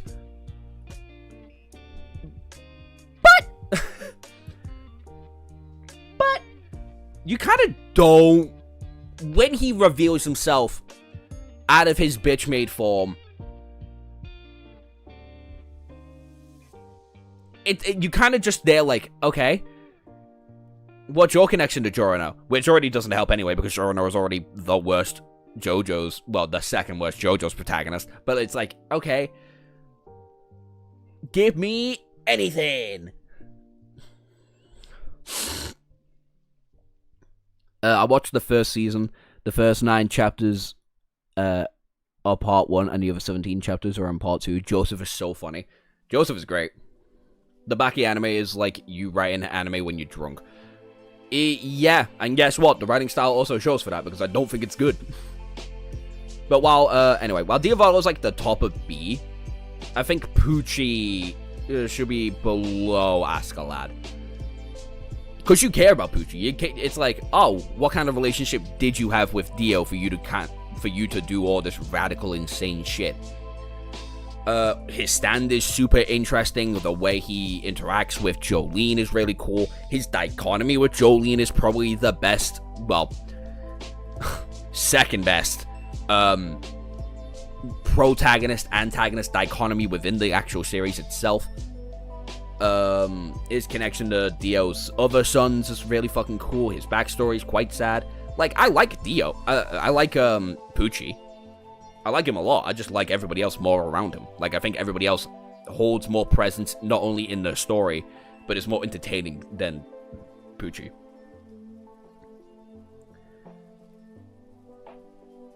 Yeah. I don't know who Adam or Amon are from Lord of the Mysteries. I don't know who they are. We're only on chapter 60-something for Lord of the Mysteries.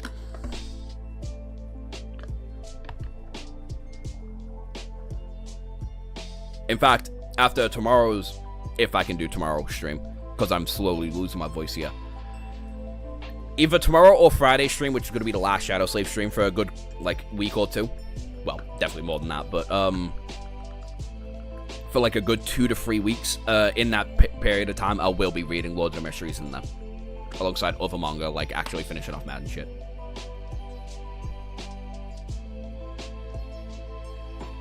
Anyway, Funny Valentine. Probably up there with Dio. Probably a better antagonist than Dio, honestly. No, Dio literally changes the fucking world because of his manipulation with Pucci. Because of his gay little relationship with a priest. Funny Valentine is just the president of the United States. And has a weird relationship with everybody around him. And also has... like, strictly speaking... a really interesting dichotomy with both Zalepi and Johnny. D4C is one of the coolest stands in the entire series. Him possibly getting rid of Diavolo as well to get the fucking Predator version. So annoying. His ideology is so interesting. Everything about... as a individual force of nature within the respective part, Funny Valentine is the best. As a collective antagonistic force, I like Dio a little bit more.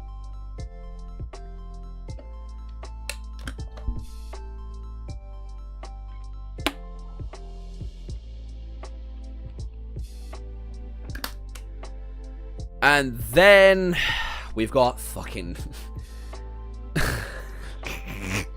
we got Toru. Toru could have been so cool. Toru could have been such an interesting force of nature. With Wonder of You, with his weird little dichotomy with the other Yosuke. His connection to the Rockman. Like, he could have been that. He could have been so much more.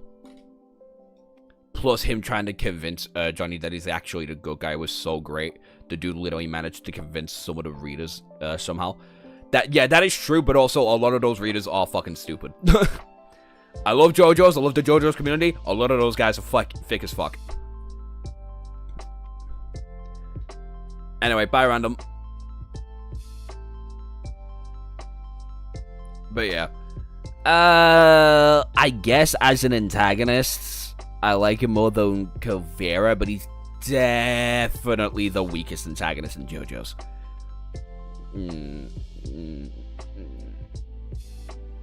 Yeah. Sorry, Toru. Wonder of You is still one of my top 3 stands of all time, but you as an antagonist isn't great.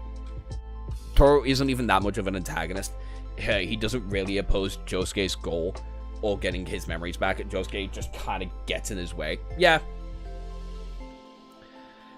And it's fucking stupid. Like, yeah, Sam, you said it perfectly. Toru basically isn't an antagonist until he accidentally becomes one. Anyway. Before we get to the comic books, we got one manhwa. We've got The Devil from the Greatest Estate developer. You stay down there. Nope, get right next to Klaus. Where would we put The Devil from the Greatest Estate developer? I really don't know where to put him. I'm thinking like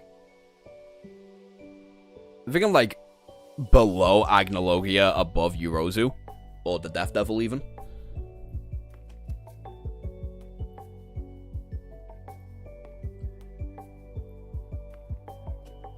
With a reach of Lord of the Mysteries.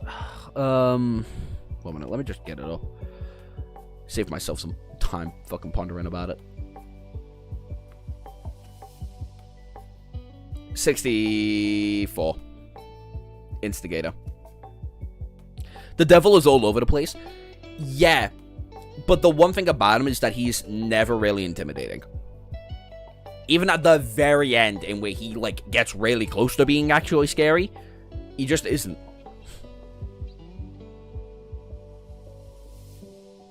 Oh, in Shadow Slave. 10:30. I'm at pretty much the end of, Volume 5. Hi, Sig. So, but I like him. Alright, here's the thing. No, I don't. I really don't. I don't like him more than Yorozu. I like him more than Kaido, Kinjaku, and all of them.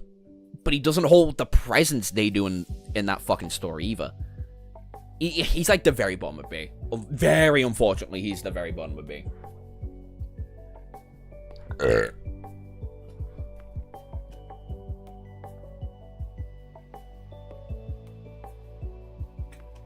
Now we're on the comic books. I feel like this is just going to be me yapping. I don't know how many of you have actually read a lot of these characters in these comic books.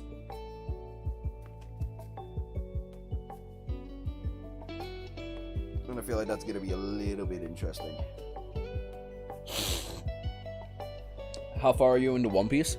I'm not that far behind, actually. I'm like 20 chapters behind, I think. If even.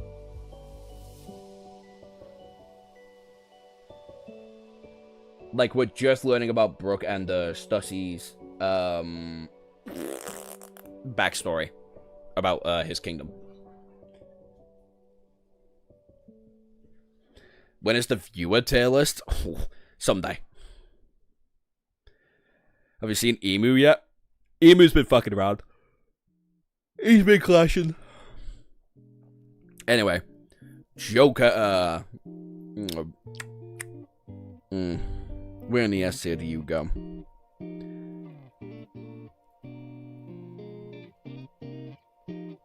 Yeah.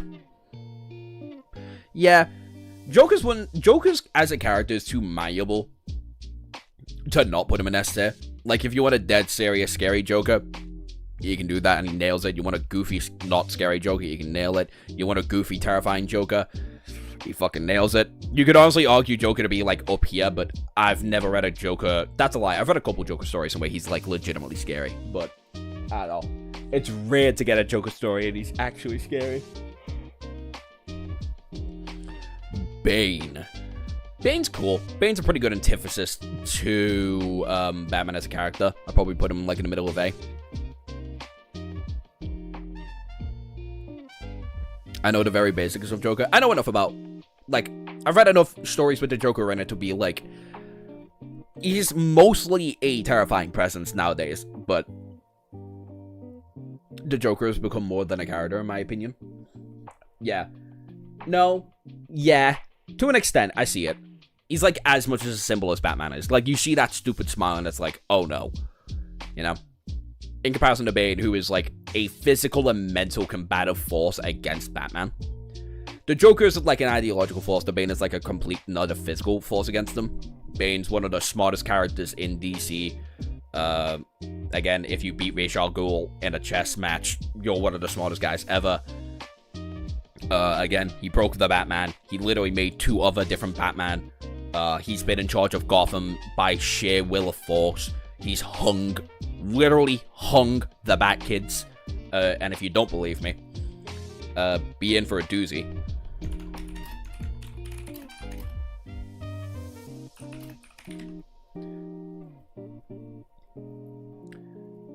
Be in for a fucking doozy, ladies and gentlemen, because this one is going to get weird.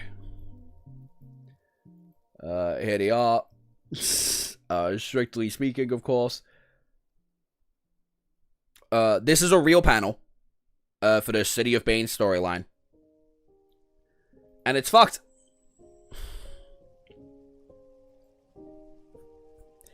And it's fucked. Pretty much like everything like Bane does. Incredibly fucked, incredibly scary. And it's, yeah. Honestly, most of my Batman knowledge stems from the Arkham games. Oh, then Bane's probably like one of the worst written characters for you. Bane for me is like one of the most interesting characters. Because right now, the last thing Bane did was be a semi-decent person to Damian, not really. Like, Damian's going on his, like, I'm a good guy arc. Like, I'm establishing myself as a good person. Oh yeah, right, I forgot to mention. Bane's the reason we've not had Alfred in the comic books for 10 plus fucking years. I forgot about that. Which is why Damian had to forgive him, but... what's keeping Orochimaru from being S? Pretty much everything after the Tensei Bridge arc. Like, he kind of loses his presence. Loses his ability to be Aura, you know?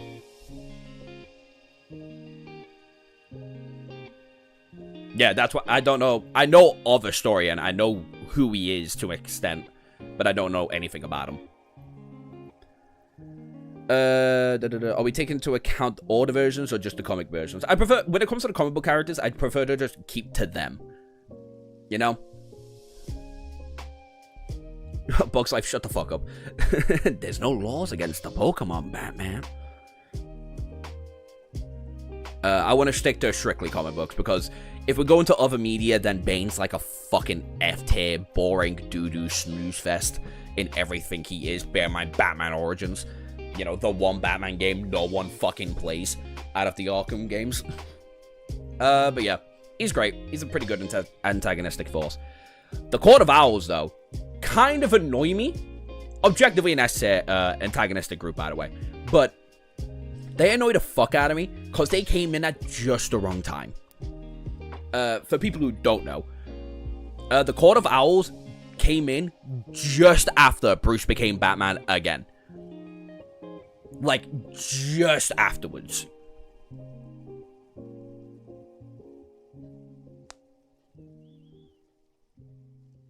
No.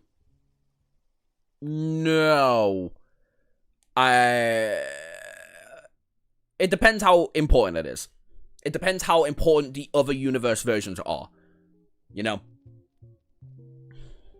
Like, the Joker that makes the Batman who laughs. Like, that's an important Joker. But there's not many Elseworld version of Banes that are, like, important.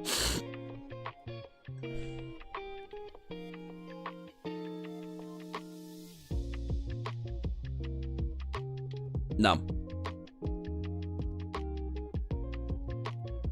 I've got all 3 antagonists for Shadow Slave. Obviously, there's Solvane, that's already in the list. Then I've got the Gunlog, and I've got Mordred. Because, again, I'm only picking 3 from each series. Who was, like, just... Oh, Court of Owls. They came in right after Bruce became Batman again.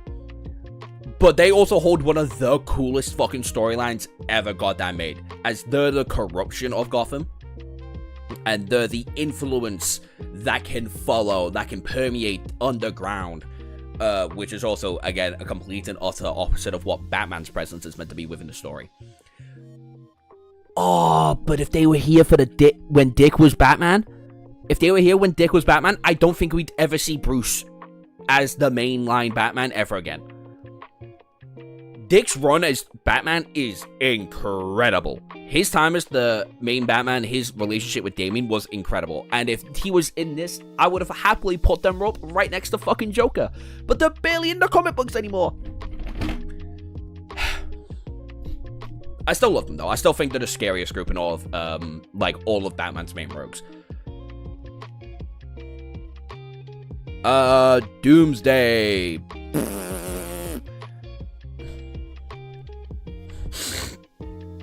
C. High C.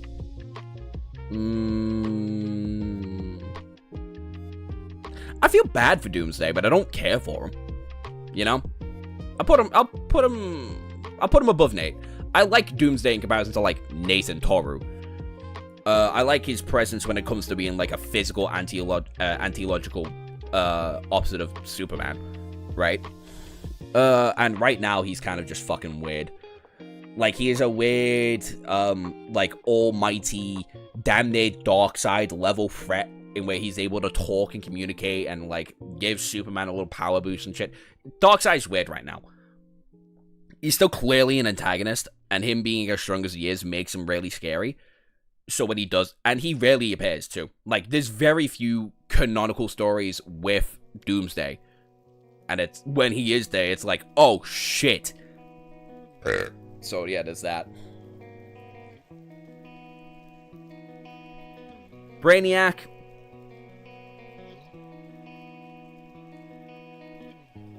He really doesn't do a lot, does he? I mean, Brainiac, no. If it's any universal threat, you kind of automatically assume it's Brainiac or Darkseid. I'll just throw him there real quick. If it's a universal threat, you kind of immediately assume it's either Brainiac or Darkseid, which unfortunately are Superman kind of antagonists. But for Brainiac, his lack of personality held him back a lot.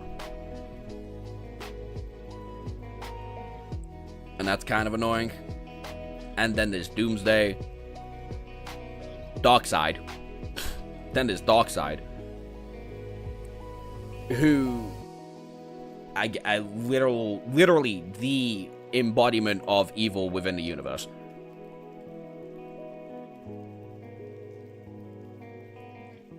I wouldn't even say he's a force of nature to fight Superman. He's like a force of nature for the Justice League. He barely feels like a Superman villain anymore.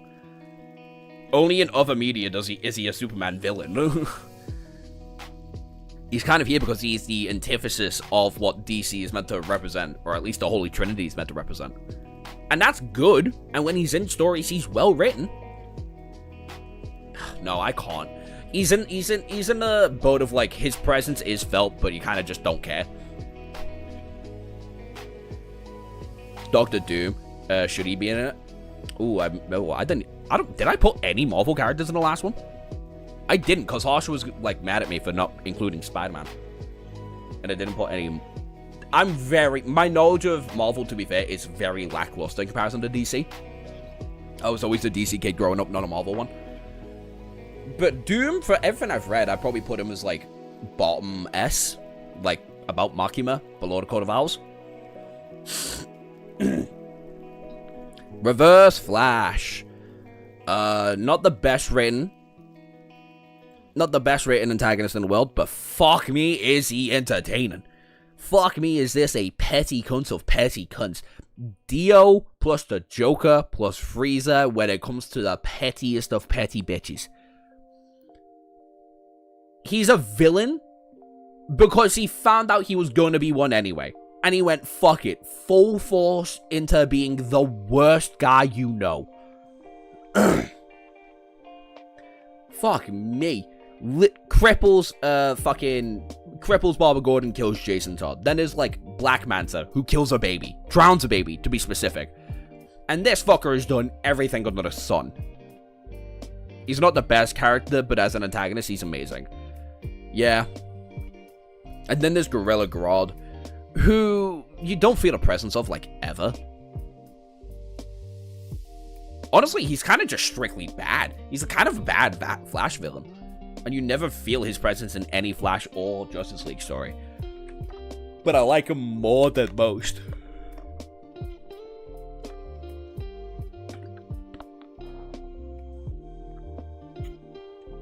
I can barely tell the difference between Marvel and DC. Oh, trust me, there's a difference. For a lot of them, there's a fucking difference, and it's annoying sometimes. Walkthrough villains? Yeah, baby! Walkthrough villains. We're on the cartoon ones now. Yeah. Nox. Nox is great. Nox is a pretty good he's a good antagonistic force to, I guess just a universe, really. Whether it be the dragons or his enthusiasm of trying to fill up the fucking cube.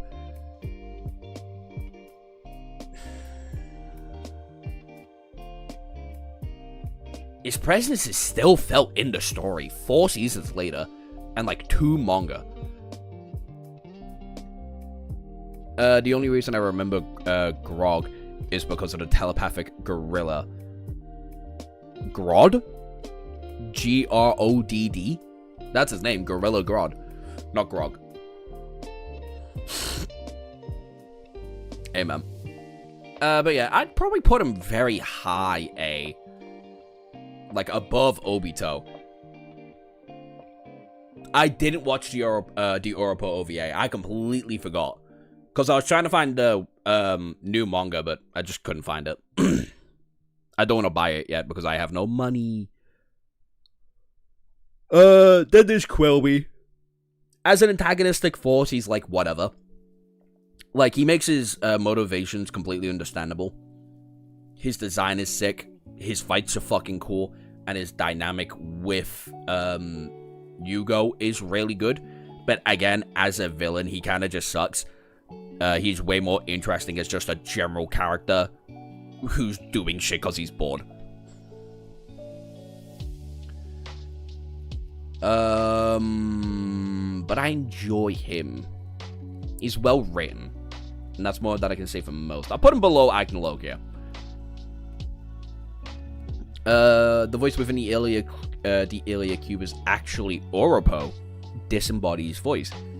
He's the reason why Nox got the Ilia Cube in the first place. The Ilia Cube was a launched form on our island in a battle with Oropo and Guru Orogram. Oh!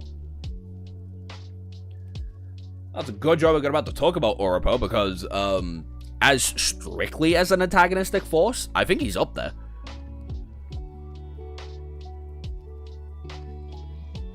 Yeah, Quilby and Nox is great. Oropo as an antagonist, though, I think he's pretty fucking good. Him being a different version of Yugo's quite cool. Him being able to manipulate fucking everybody, while a lot of the time doesn't make sense. Even with context, it doesn't make a lot of sense. Him trying to replace the gods because of his then unified hatred with his siblings against Yugo is quite cool. Finding out he is the cause of everything fucking stupid going on in Walkthrough is hilarious. And basically is he is just Yugo turned evil. But not really evil. but, like, actually evil, you know? What's the next tale? Is stupid fandoms? Hey, man. Maybe. You don't know. Like, I think he is a pretty good antagonist. I just... yeah. Again, you don't care for him. That's kind of my issue. Like, he moves everything. But you don't care for him, so, yeah. Probably just a worse murderer. And then Turos.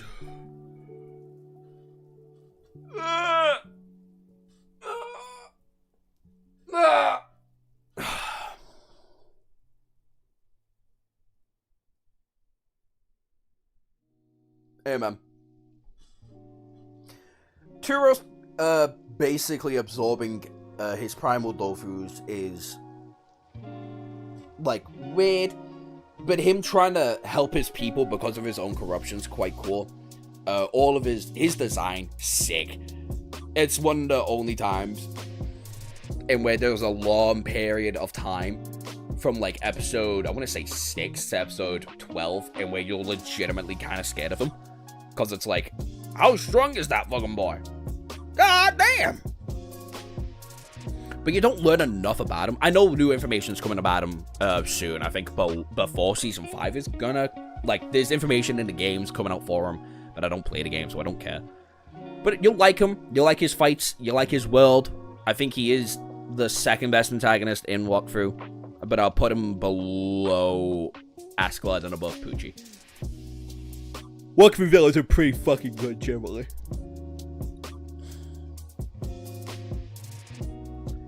I still don't know what happened to the fucking gods. Kind of funny.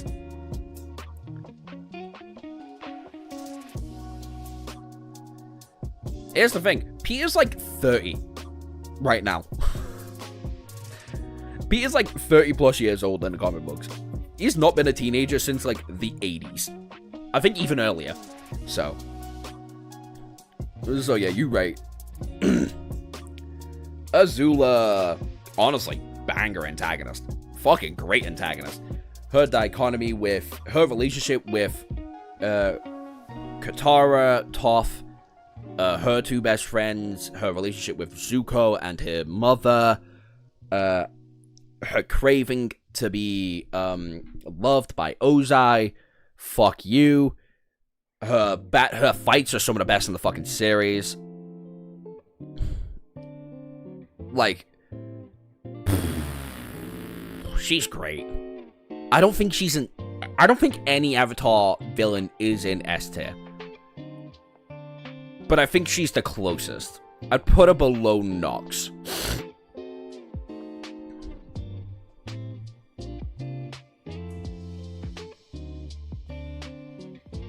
Zuko is... Alright.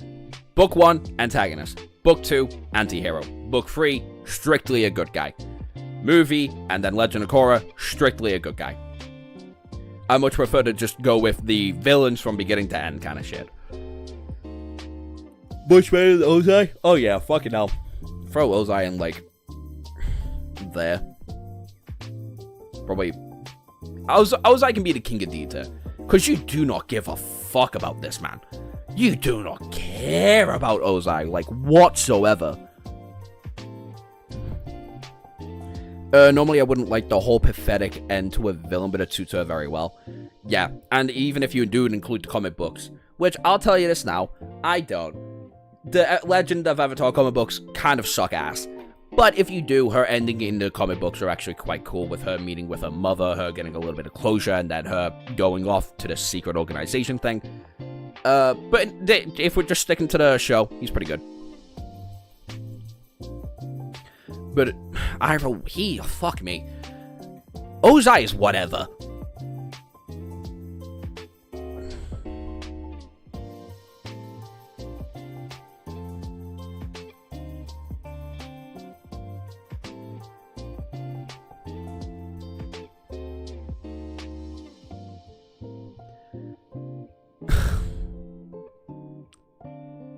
Yeah, there's that too. I feel like the second Aang reflected his lightning, he lost all aura. And he didn't have that much to begin with. Like, his presence was kind of scary, but he lost it all by the time Aang reflected lightning. I was like, oh, okay. Great, we're starting off it like that. Great, fantastic. Ozai and Muzan might as well be brothers. At least I can say Ozai is, like, strong. Like, Ozai had a presence in his verse and where I was like, oh yeah, no, you're, like, quite strong. Everyone in Demon Slayer feels weak as shit. Which by proxy makes Muzan feel weak as shit. It's just that Ozai doesn't have the fucking character. And his relationship to other people is just not that entertaining.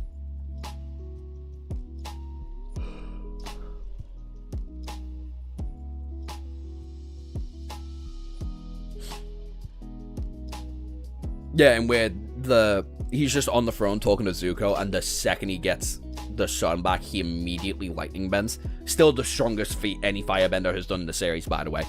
But yeah. He's, like, cool. But that's about it. Anyway, last of the Avatar franchise, I guess. Because I didn't put the new movie in there because the movie's whatever. Yeah, I'm definitely going to change tomorrow's stream to Friday because I'm losing my throat. Like, bad. On!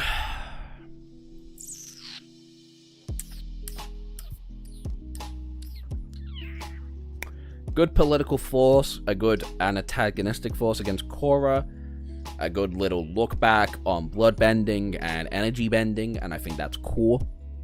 I think his ending is whatever, but he's definitely the best full force antagonist in Korra.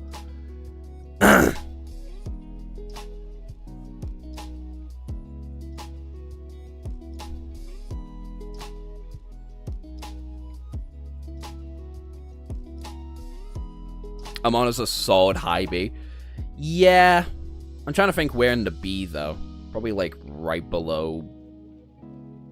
right above, Kid Buu. So where along there?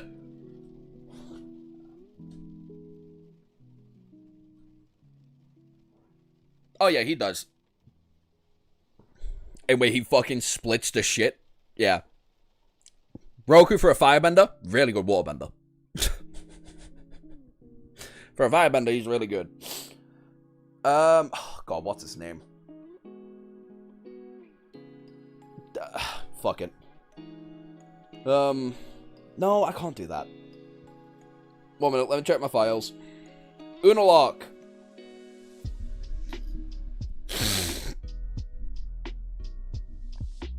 Unalak.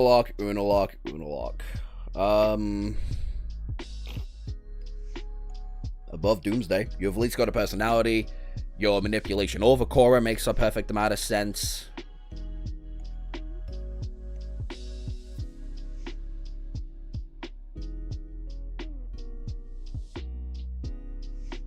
No, they don't. At best, you can make them lightning timers because of, Zenitsu's fight. And even then, no, you can't. So, anybody who said that, they're just lying to you.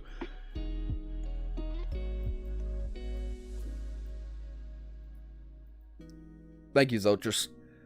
But I don't know, Unalak's just kind of a guy.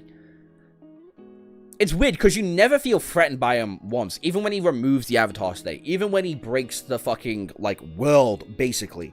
And helps Korra accidentally bring back all of the fucking airbenders. Like, he does a lot for the Avatar world. As an antagonist, strictly speaking. But you... I think I'm kind of stuck in a mindset that, like, Unalak is in the single worst season of the show. So I think about him, like, really negatively. And I don't know if I should be thinking like that. Like, I feel like as a character, strictly speaking, he's, like, next to Zeref. Maybe next to Brainiac. And then there's here, probably the second best antagonist in the show. So here brings like a whole new philosophy to airbending. He shows you why airbending is a fucking scary art form. Then there's the lore implications of the Red Lotus, and his squad is really cool, and him letting go sick, his connection and philosophical debates with Korra, and whether the Avatar should even be in the world is quite cool. I feel like he was just he himself and everybody around him would just kind of slightly upper tier in strength, you know? If they went up against anybody extremely skilled within their category, everybody in the Red Lotus would have lost. And that includes Zahir. I mean, we see it from Zahir himself. He gets a blitter fucked by Aang's kids. But the second they tag team, it's like, oh, okay. Great. Probably below Quilby. I like Quilby more as a character more than Zahir. I like Quilby's reasoning for, like, why he does shit more than Zahir. But I like him more than Doomsday. And last, but certainly not least, we got Professor Pericles from Scooby-Doo Mystery Incorporated. I think Korra Season 1 villain is the best, more scary than Muzan even. I mean, I think Professor Pericles is scarier than Muzan, and that's a fucking bird.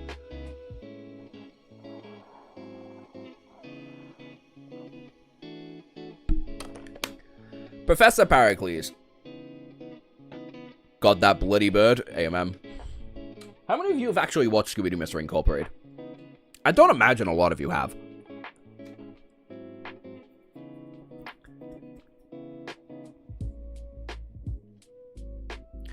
And if you haven't, you should. It's definitely the best Scooby-Doo media out there. Professor Pericles, you feel the entire time. Him and Mr. E are just a constant force within Season 1 and Season 2 of Scooby-Doo.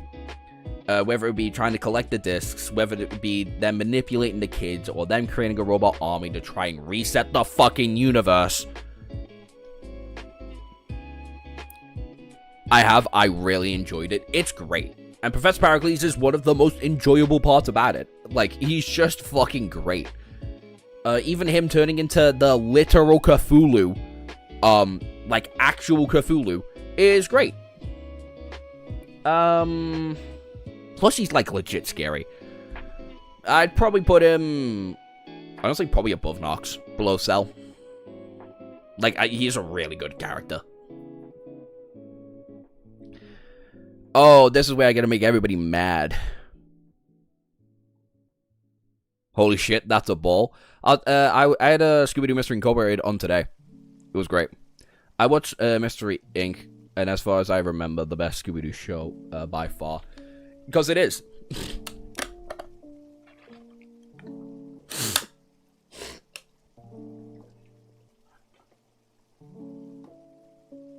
I'm gonna put him in the oven for 220 for 45 minutes. Amen. He deserves it. Might have to get a bigger oven though nowadays. Oh wait, no, he's a normal parrot nowadays. Or I guess. I mean, yeah, whatever. Anyway, Klaus Michelson. Hi, Harsh. 1 minute.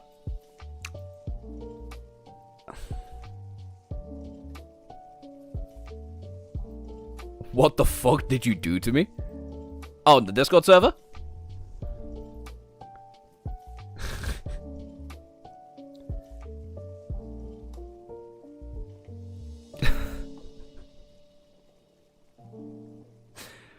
Why your Admiral's kitten?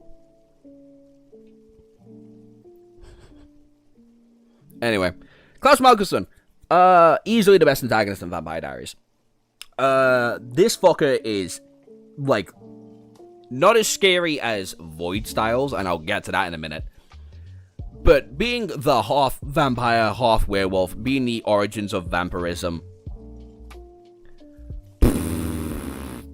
his fucking him winning, he won in Season 3. He got exactly what he wanted. And then the second he was like, you know what, I want to fuck around some more, I'm going to keep tormenting these kids. Insane. And even in his own show, he's a fucking cunt. He's genuinely such a legit smart and kind of creepy character. even when he is the protagonist. He's, like, legitimately good.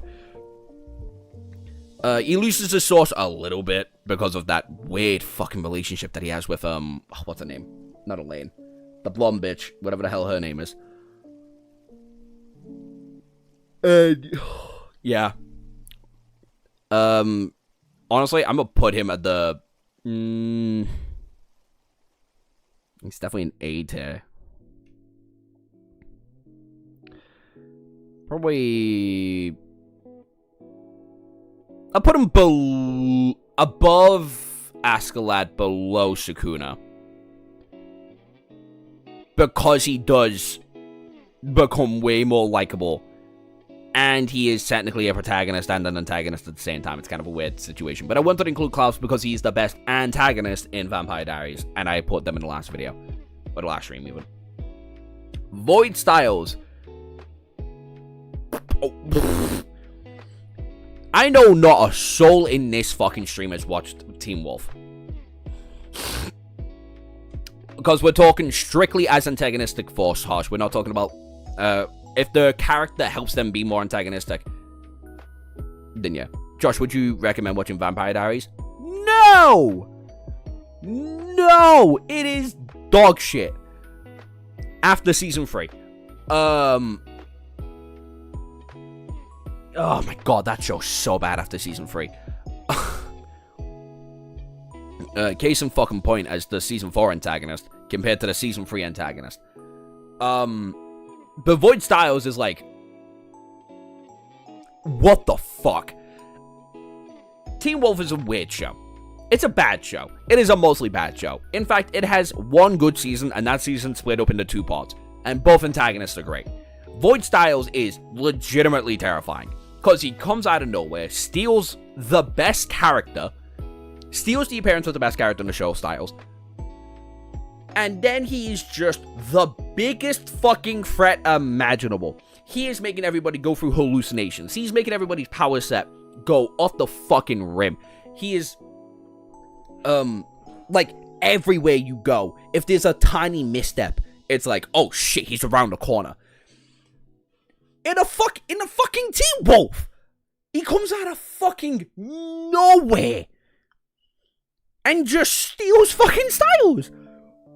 He also gets one of the main characters killed off, like, fully fucking killed off, too.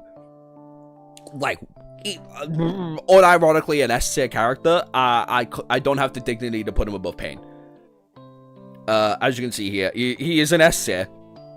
Like, cause holy fuck, is he good? But he's not an, I don't have the dignity to put him above anything else. Perhaps Vampire Diaries is the JoJo's reference? Miguel, I fucking hate you so much. Oh my days. The shitty love story.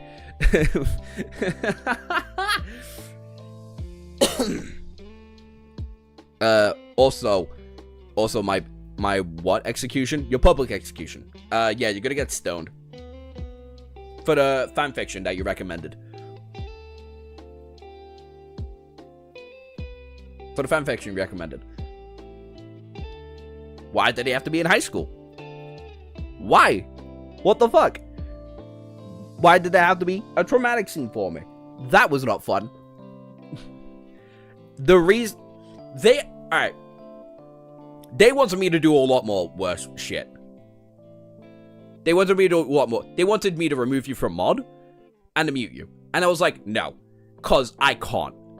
It was the best of the fanfiction that we've had to read. But it was still terrible.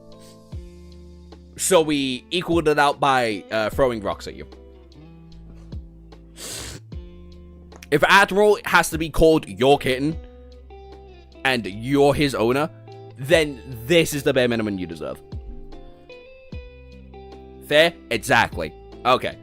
At least you're mad enough to understand it.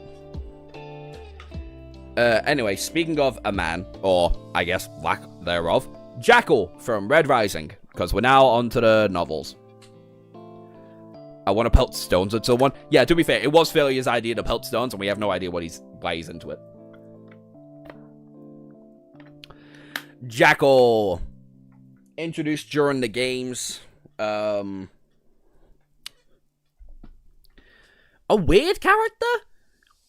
Like, he kills off a lot of likable characters. He takes control of, like, a large portion of the whole training ground.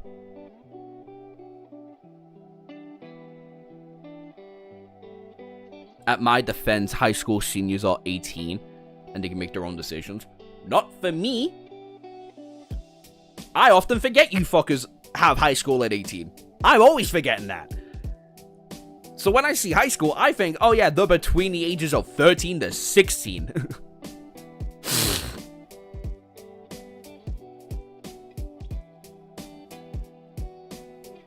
But because of that also, I'll let you off even more.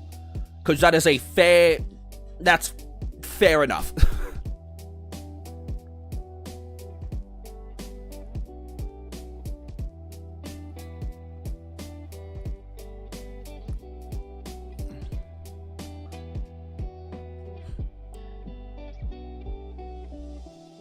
That's low school. 13. When I hear high schoolers, I usually think like 13 to 16.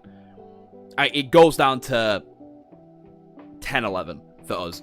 But anyway, Jackal. And his dad felt more antagonistic than him. The other goals felt antagonistic. It was a shock that the oh my god, why am I getting her name? Why am I forgetting her name? Why am I forgetting her name? Why am I forgetting her name?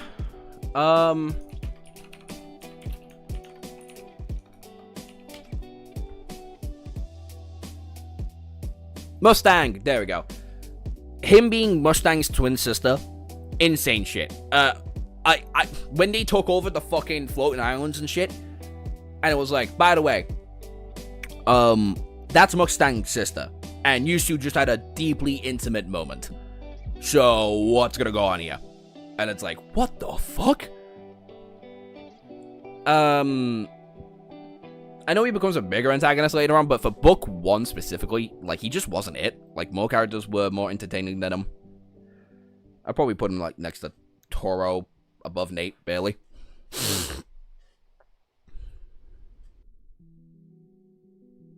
I also hate the law, too. You can get married at 16. Yeah, that's cringe. I'm not supporting it. I'm just saying it's law. What did I come back to? Harshest punishment, which is throwing rocks at him. Which is the bare minimum that he has to kind of go through for what he recommended us to read. But yeah. Anyway, ending off the stream, we've got the Gunlog and Mordred. This is going to be an interesting conversation.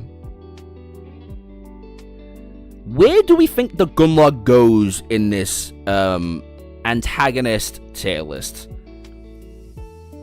Where do you think he goes?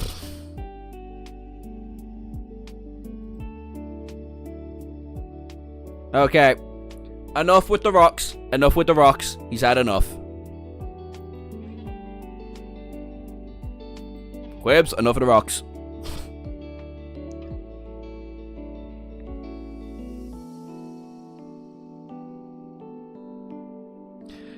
Yeah, the Gunlog. The Gunlog is a. He's so good. He's so fucking... From the beginning to the end of Volume 2, his presence really doesn't leave.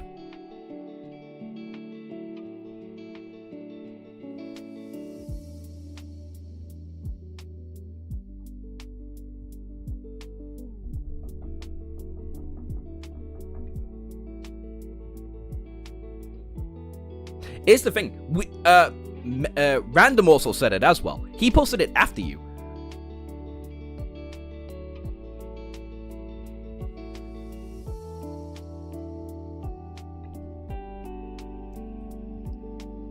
Also, Random's punishment is that he's going to be the last person to probably get mod, so. I guess that can be his punishment. But yeah, from beginning to end, you feel his presence. His armor is fucking sick. The way he takes over the castle is quite fucking cool. His fight with Nephis is top 3 fights in Volume 2, top 10 fights in all of Shadow Slave. His speeches are great. His last words were iconic. We're just lost kids. I tried in the beginning. I really tried. Just, oh my god, he's so good. Probably there, like very top of A. Bro, all your viewers are mods. I mean, like yeah, low-key true.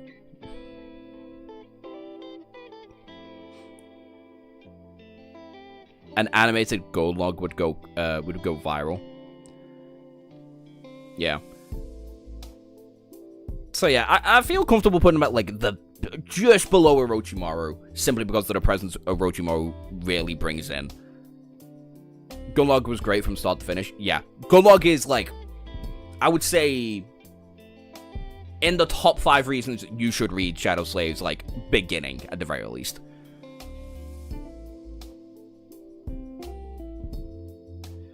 Like the trio LO49 or Nightmare. LO49 I should definitely have on this list. LO49 I should definitely have on this list. I bet the design in the manga will be crazy. The manga kind of has to go crazy with the design, or else they kind of fail, no?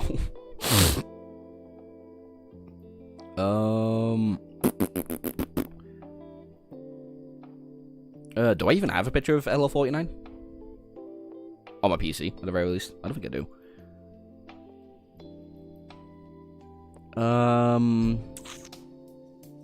I don't. Nah, I'll get to it. Mordred as an antagonist. He's good. He's like a certifiable B-tier antagonist, but you know, do you get what I mean? He's scary for a little bit, and he kind of loses that scariness the second Sunny's kind of like done with his bullshit.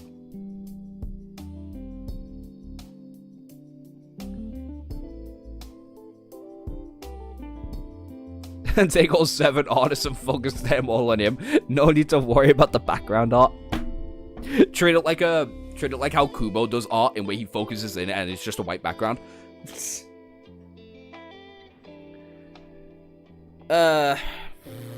His power set's cool. His fights are, the ones that we get to see are really fucking sick. I just don't think his presence as an antagonist is felt that often, or often enough. I put him below Quilby and above Zahir. Mortr's just the guy who had time to level up, and he's a bit of a sociopath. Mordred is a potential threat, not an actual villain.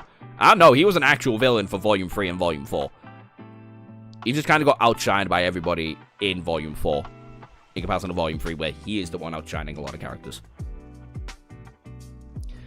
As an antagonist, Morty is alright. He has some good moments coming up for you, but as a character, he's one of my favorites in the entire series. Yeah, that's kind of what I'm scared of, that his antagonistic presence is going to get overwhelmed, generally. But yeah, that is the tier list. I got 2 hours and 30 minutes. I'd say that's pretty good for us. Oh god, if I do say so myself, if we just shrink that up right there. As you can see, from top to bottom, we've got the Ghost Riders. Then we got Silos, Muzan, Kaguya, Gorilla Grodd, the 5 Elders, Father and Ozai. In C tier, we got Toru, Nate, Jackal, Doomsday, Kugo, Kovera, all of the Pillars, Seraph, Unalak, and Brainiac.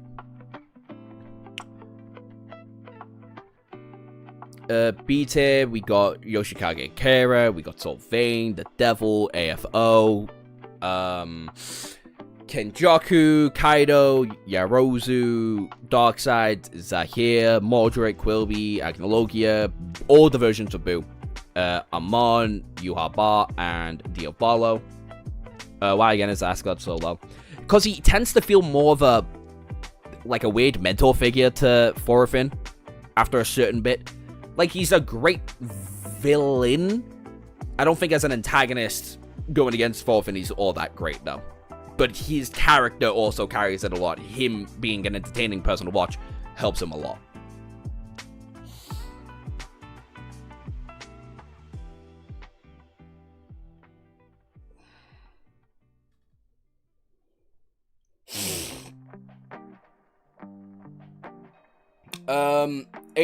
A tier, we have Oropo, Madara, Wrath, Pucci, Tauros, Askeladd, Klaus, Sukuna, Envy, Bane, Obito, Azula, Nox, Pericles, Cell, Doflamingo, Gunlog, and Orochimaru. And then S tier, we've got Void Styles, Pain, L, Mahito, Maki, the Court of Owls, just generally. Funny Valentine and DL, honestly, interchangeable. I feel like as a collective threat, as an antagonist to the world, DL's just better. Shigaraki, Reverse Flash, Joker, Aizen, Frieza, Griffith, and Johan. Whew, okay, no stream tomorrow, but stream Friday. My throat right now hurts like a bitch. I'm gonna have a cup of tea. Hopefully we enjoyed the tier list. Oh my days. My throat actually hurts so much. Bye.